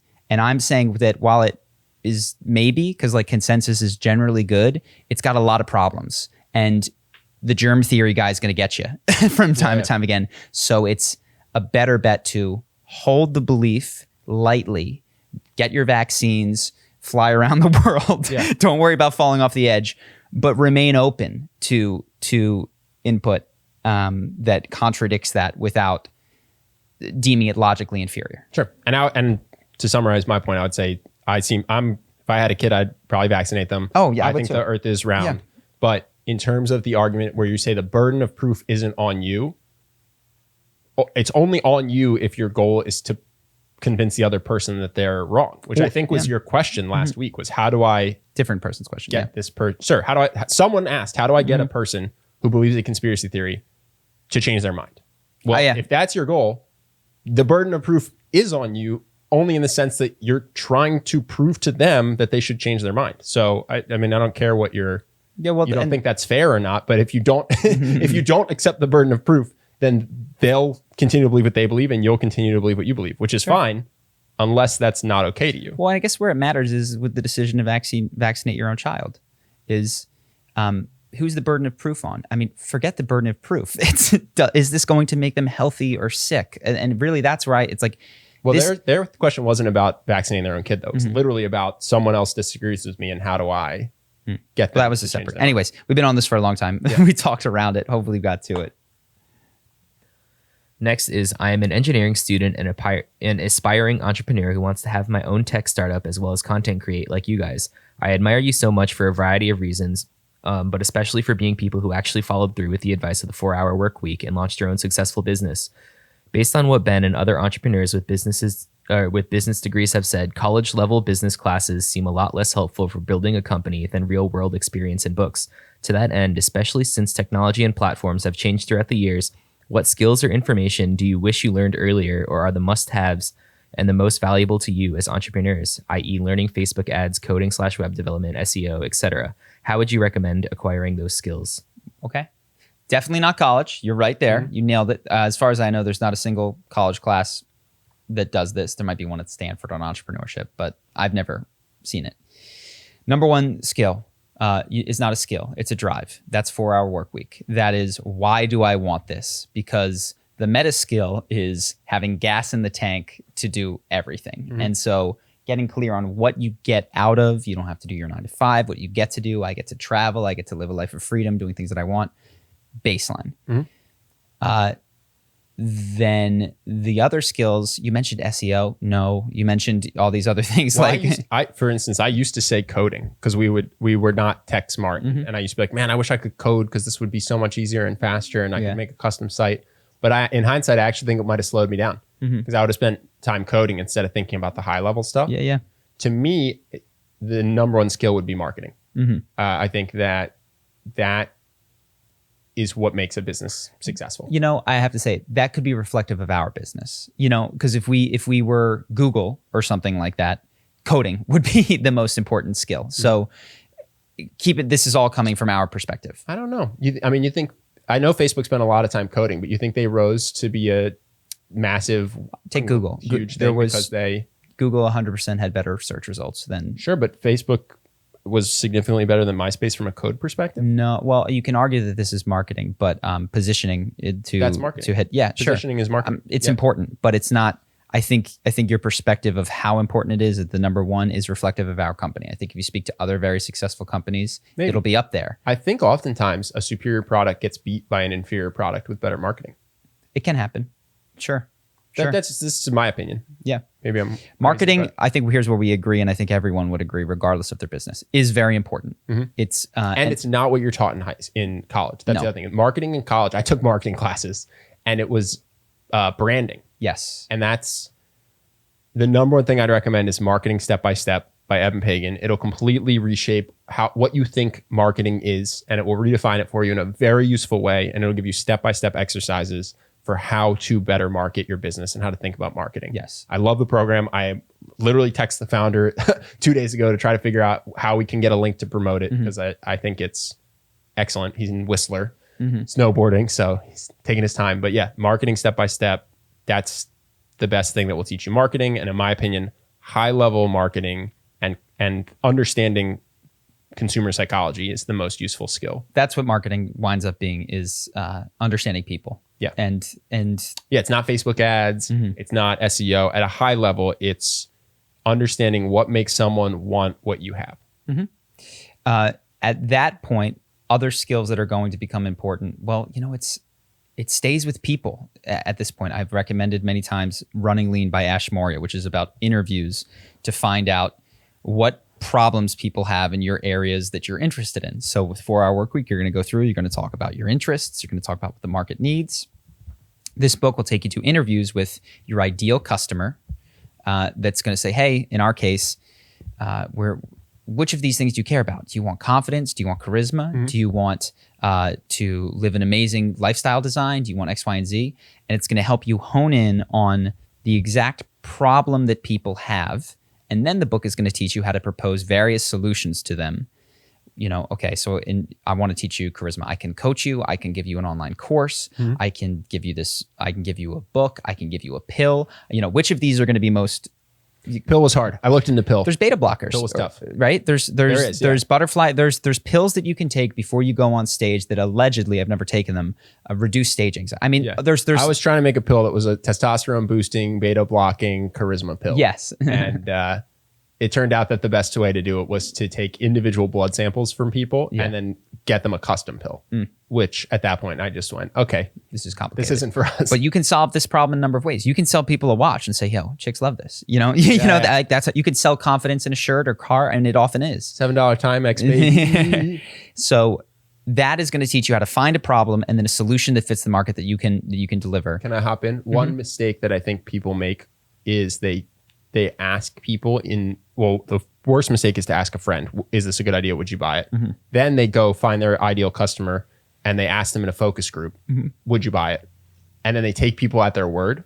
And the best lesson that I learned, and I don't remember where I learned it, was until someone takes out their credit card, everything they say is garbage. They could either dislike you and they're trying to make you stay in your job. They could like you and make you try to stay in your job. They could just be trying to be supportive of you. Mm-hmm. So yeah, you get these people, you ask them what their problems are, you ask them how the best way to solve it is, you come up with what you think is the best way to solve it, and then you literally pre-sell it. Yes. And you see if people will buy it. Because I think a lot of times you can get false positives and false negatives from asking people's opinions. Mm-hmm. And the anecdote from the source that I now forget is that 10 people in a focus group will tell you, yeah, that'd be great. And you say, okay, cool. I have 10 of them in my car and I've already told you the price. So do you want them? And all of a sudden everyone's like, ooh, things are tight. Yeah. So yeah, it's about finding the people, finding out what they need that you want to create, and then actually collecting money to fund the process of creating it. Yeah. So if you think of this whole stage of the business is about building it's kind of like if you're skipping rocks. I just watched a rock skipping video. It's like finding the right rock to even start with before you throw it. Yeah. Like don't just pick one up. Like you're refining, no, not this one, not this one. This is product market fit. Mm-hmm. You have to find the right one before you even worry about chucking it. By interacting with the market. A huge mistake people do is they just go into a hole and they work for 2 years to create something and they bring it out and they said, I made this, and no one wants it. Yes. So when you say finding the right rock, it's working with the people you want to be your clients or your buyers to co-create the rock. Sure. And this is not the best analogy. You show them the rock and you say $20 a piece, who's buying? And you get enough and you're like, wow, like 80% of the people I talk to like want this thing. Now what becomes important? Well, then the world opens up. It's like, do you want to do content marketing? You could do SEO, you could do PR, you could get on TV shows. Yeah. It really depends what your product is at that point. So I'm not going to tell you, if you've got a world-changing product, you don't necessarily need to do YouTube like me. You could just skip the line and go straight to the Today Show. And you could be on, what was that, OxyClean type stuff. So at that point, the actual mechanism that you use to market, I don't know what it's going to be. We've obviously done content marketing, but doesn't have to be for you. But yeah, the best skill you could learn is buying psychology. And if you get that first leg, that product market fit, you get the right thing. Oh man, then it's fun. then it's just like, I just got to put this in front of enough of the right person, and they're gonna want it, and they're gonna give me their money, and then I have to worry about production, and then I have to worry about the team, and then oh my god, shit's breaking, but. Get that part right. What a lot of people do is they speed through that, or they skip it, or they just pick one rock that they really like and they say everyone needs this and nobody actually does. I want to just add one more thing. I don't want to make this too long, but the thing that a lot of people also skip is selling something valuable. Mm-hmm. So we talked about people selling courses that teach you how to get rich, but the people who take the courses aren't getting rich. That person might know a lot about marketing, but not have created something that's value additive. Yeah. You know what I'm saying? So the other thing to think about is, how much am I going to charge for this? And how certain am I that it's worth more than that to the people who buy it. And this product's not for everyone, right? But it's for the people who do buy this. How confident am I that they're better off for giving me the money and getting the product? So the problem that you've identified that needs to be solved, right? Like if this person is buying your course, that you need to have a high degree of confidence that the problem that they had coming in, whether it's money, charisma, jujitsu, $30 for a surf fitness course. Yes. This guy should know that I'm going to have a material increase in my paddle strength and paddle endurance, such that after a month, I'm like, man, I'm surfing so much more. This is worth way more than $30. And so, by the way, you're right, because the product market fit extends beyond this. So you pre-sell your product and people have given you their money, but then you don't have the course, whatever. Then you develop it with them and you're in close interaction. You're like, hey, is this version helping you? Is this I got to cut that exercise, or I got to add this module of how to introduce yourself. Or if it's a physical product, it's got to be lighter. It's got to be faster. It's got to be whatever. So you are working with that pre-sale group, not just to collect their money and go, oh, they want this thing, but to make it, again, the best, valuable, the best rock, such that when they tell their friends about it, they're like, you got to check this thing out. Yep. This works really, really well. Which was Gracie University. I bought it, and then I got you, then we got our other friend, then all of a sudden there's 4 of us because it was so clearly valuable, which I think is something people skip when becoming entrepreneurs sometimes. So you do all of that. People want it before they get it. Once they get it, it's worthwhile. They tell all their friends about it. Then it's fucking fun and easy. And then it's just putting it in front of people in a million ways. You could do ads. You can do 100 different things. Cool? Yep. We're chatty today. Yeah, we're chatty. It's not that long. Next is, you guys are really enlightened and bright, and I find the show quite interesting. Thanks. I have a question though. Do you feel that you could have happier subsistence if you weren't this understanding, empathetic, and intelligent? Not meant as a pejorative here. Or does it help you to push past the struggles of life, knowing that this is what life hits you with, and rolling with it, the whole ignorance is bliss thing? I don't buy ignorance is bliss. Do you? I wouldn't bucket all those things together. First of all, it's really nice that you think we're intelligent and empathetic, but I could imagine a world where empathy makes you happier and intelligence is a bell curve, where like being really dumb makes you unhappy, but being really smart makes you unhappy. And so your best bet is to have a 110 IQ. Yeah. That wouldn't be shocking. And I also wouldn't be shocked if empathy was just great, as long as you could do it in the way that the Dalai Lama does it. So I would say there's a lot of, maybe there's different, like happy. You could repeat the traits, but like each trait I would treat differently, because it might be that to optimize happiness, you don't want to be super stuck in your head intellectual, but you do want to be even more empathetic. Like maybe we're too smart and not empathetic enough or something. Maybe we're too dumb and too empathetic. So yeah, what were the traits exactly? Understanding, empathetic, and intelligent. I think understanding is good. I think understanding is a one-to-one line with happiness. That is my core belief today, and I'm experimenting with it still. I don't want it to become an ideology, but the world is, like your experience is. I shouldn't say the world is. Your experience is, and the degree to which you don't understand it or operate under paradigms that are ideologically based, such that if you have a belief that doesn't hold true, it could harm your happiness. Yeah. And a great book on this is Loving What Is by Byron Katie. Even just thinking Donald Trump shouldn't be president is going to make you miserable from 2016 to 2020. Sure. Like Donald Trump should be president because he is president. Yeah. That is a much more peaceful belief. Now the other half of America will get to make themselves unhappy because they think Joe Biden shouldn't be president. Yes. And he should, because he is. So understanding is, to me, one-to-one with happiness. I agree.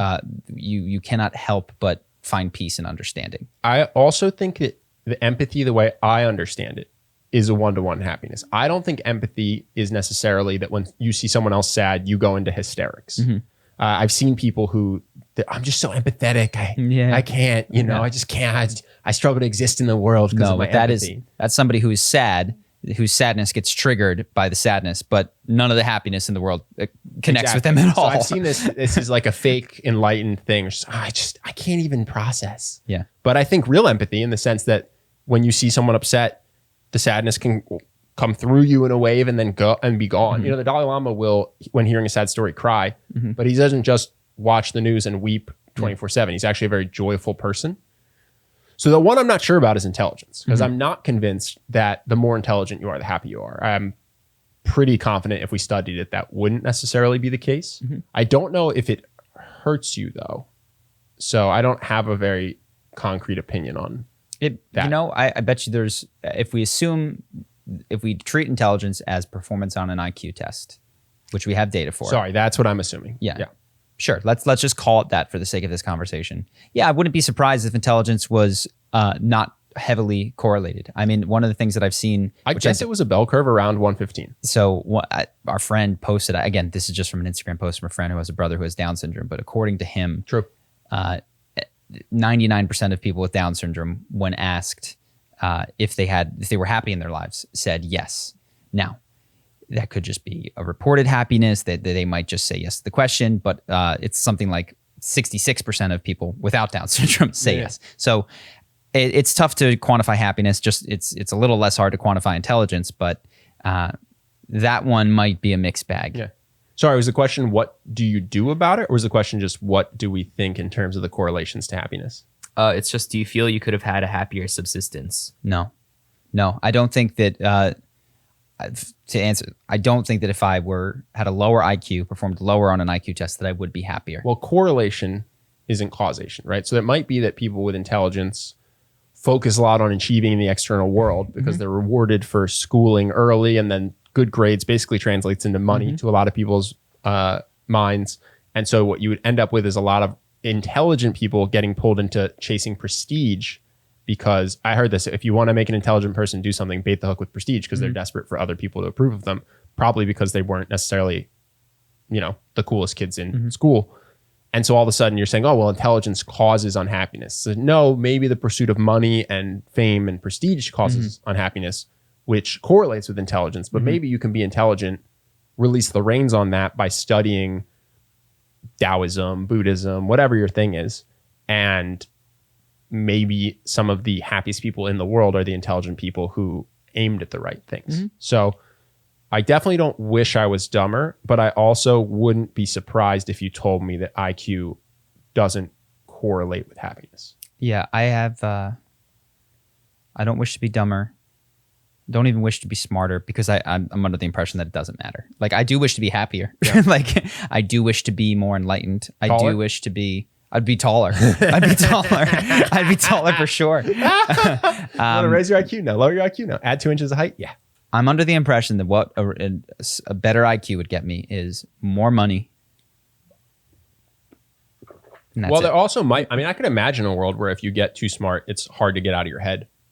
Like, maybe there is a thing where at a certain level of IQ, it's hard to be present. Maybe your mind goes a mile a minute. Maybe it breeds anxiety. Like, maybe it is causal. I just don't think I'm there. I don't have 180 IQ. I don't have 180 IQ, and this is where IQ gets confused with early patterned behavior. But my pattern is head. I'm like, I think I told you, like, I lose at something or an argument doesn't go well, and I stay up until I switch sides to the winning side, or I figure out why I actually was right, and I come back ready. And you just want to be right. You're willing to flip flop or not. But hard, right. In that case, my mental hard work appears as intelligence, and it's not. It's just persistent, dogged, hard mental effort. So what is coming across as intelligence isn't. It's just, I'm like a workaholic in my head. And so in that case, it definitely gets in the way of happiness. But whatever my raw IQ is, I don't think gets in the way of happiness. It's the mental activity of desiring to be right that can sometimes be misconstrued for intelligence. Sure. I'm just thinking maybe when you get to the levels of Elon Musk, it's impossible to turn it off. Maybe it is just tough to be happy when you're at that level. I don't know. I don't think so. I could be wrong, but that's not my impression. My impression is that the mind and one's ability to step outside of the mind is not related to intelligence levels, but to fear and patterned behavior and trauma and all that kind of stuff. So, but I don't know. Cool. That's the last one for the regular podcast. Oh, okay. Wow. Cool. All right, so that's it for the cast today, guys. Thank you to everyone who watched. And again, thank you to the patrons. We're going to go now answer all of our Patreon questions. If you want to join our Patreon, the link is in the description. That helps us really keep this thing going. Yeah. But we love it either way, and we appreciate everyone who watches, and of course, all of you patrons. So we're going to hop over to them right now. Yeah, it's also probably an additional hour of content each week. So it was 3 hours. It was 3 hours last week. So yeah, so if you're watching this or listening to this and you wish that there was more, there is. It's just in our Patreon. Cool. All right. Peace, guys.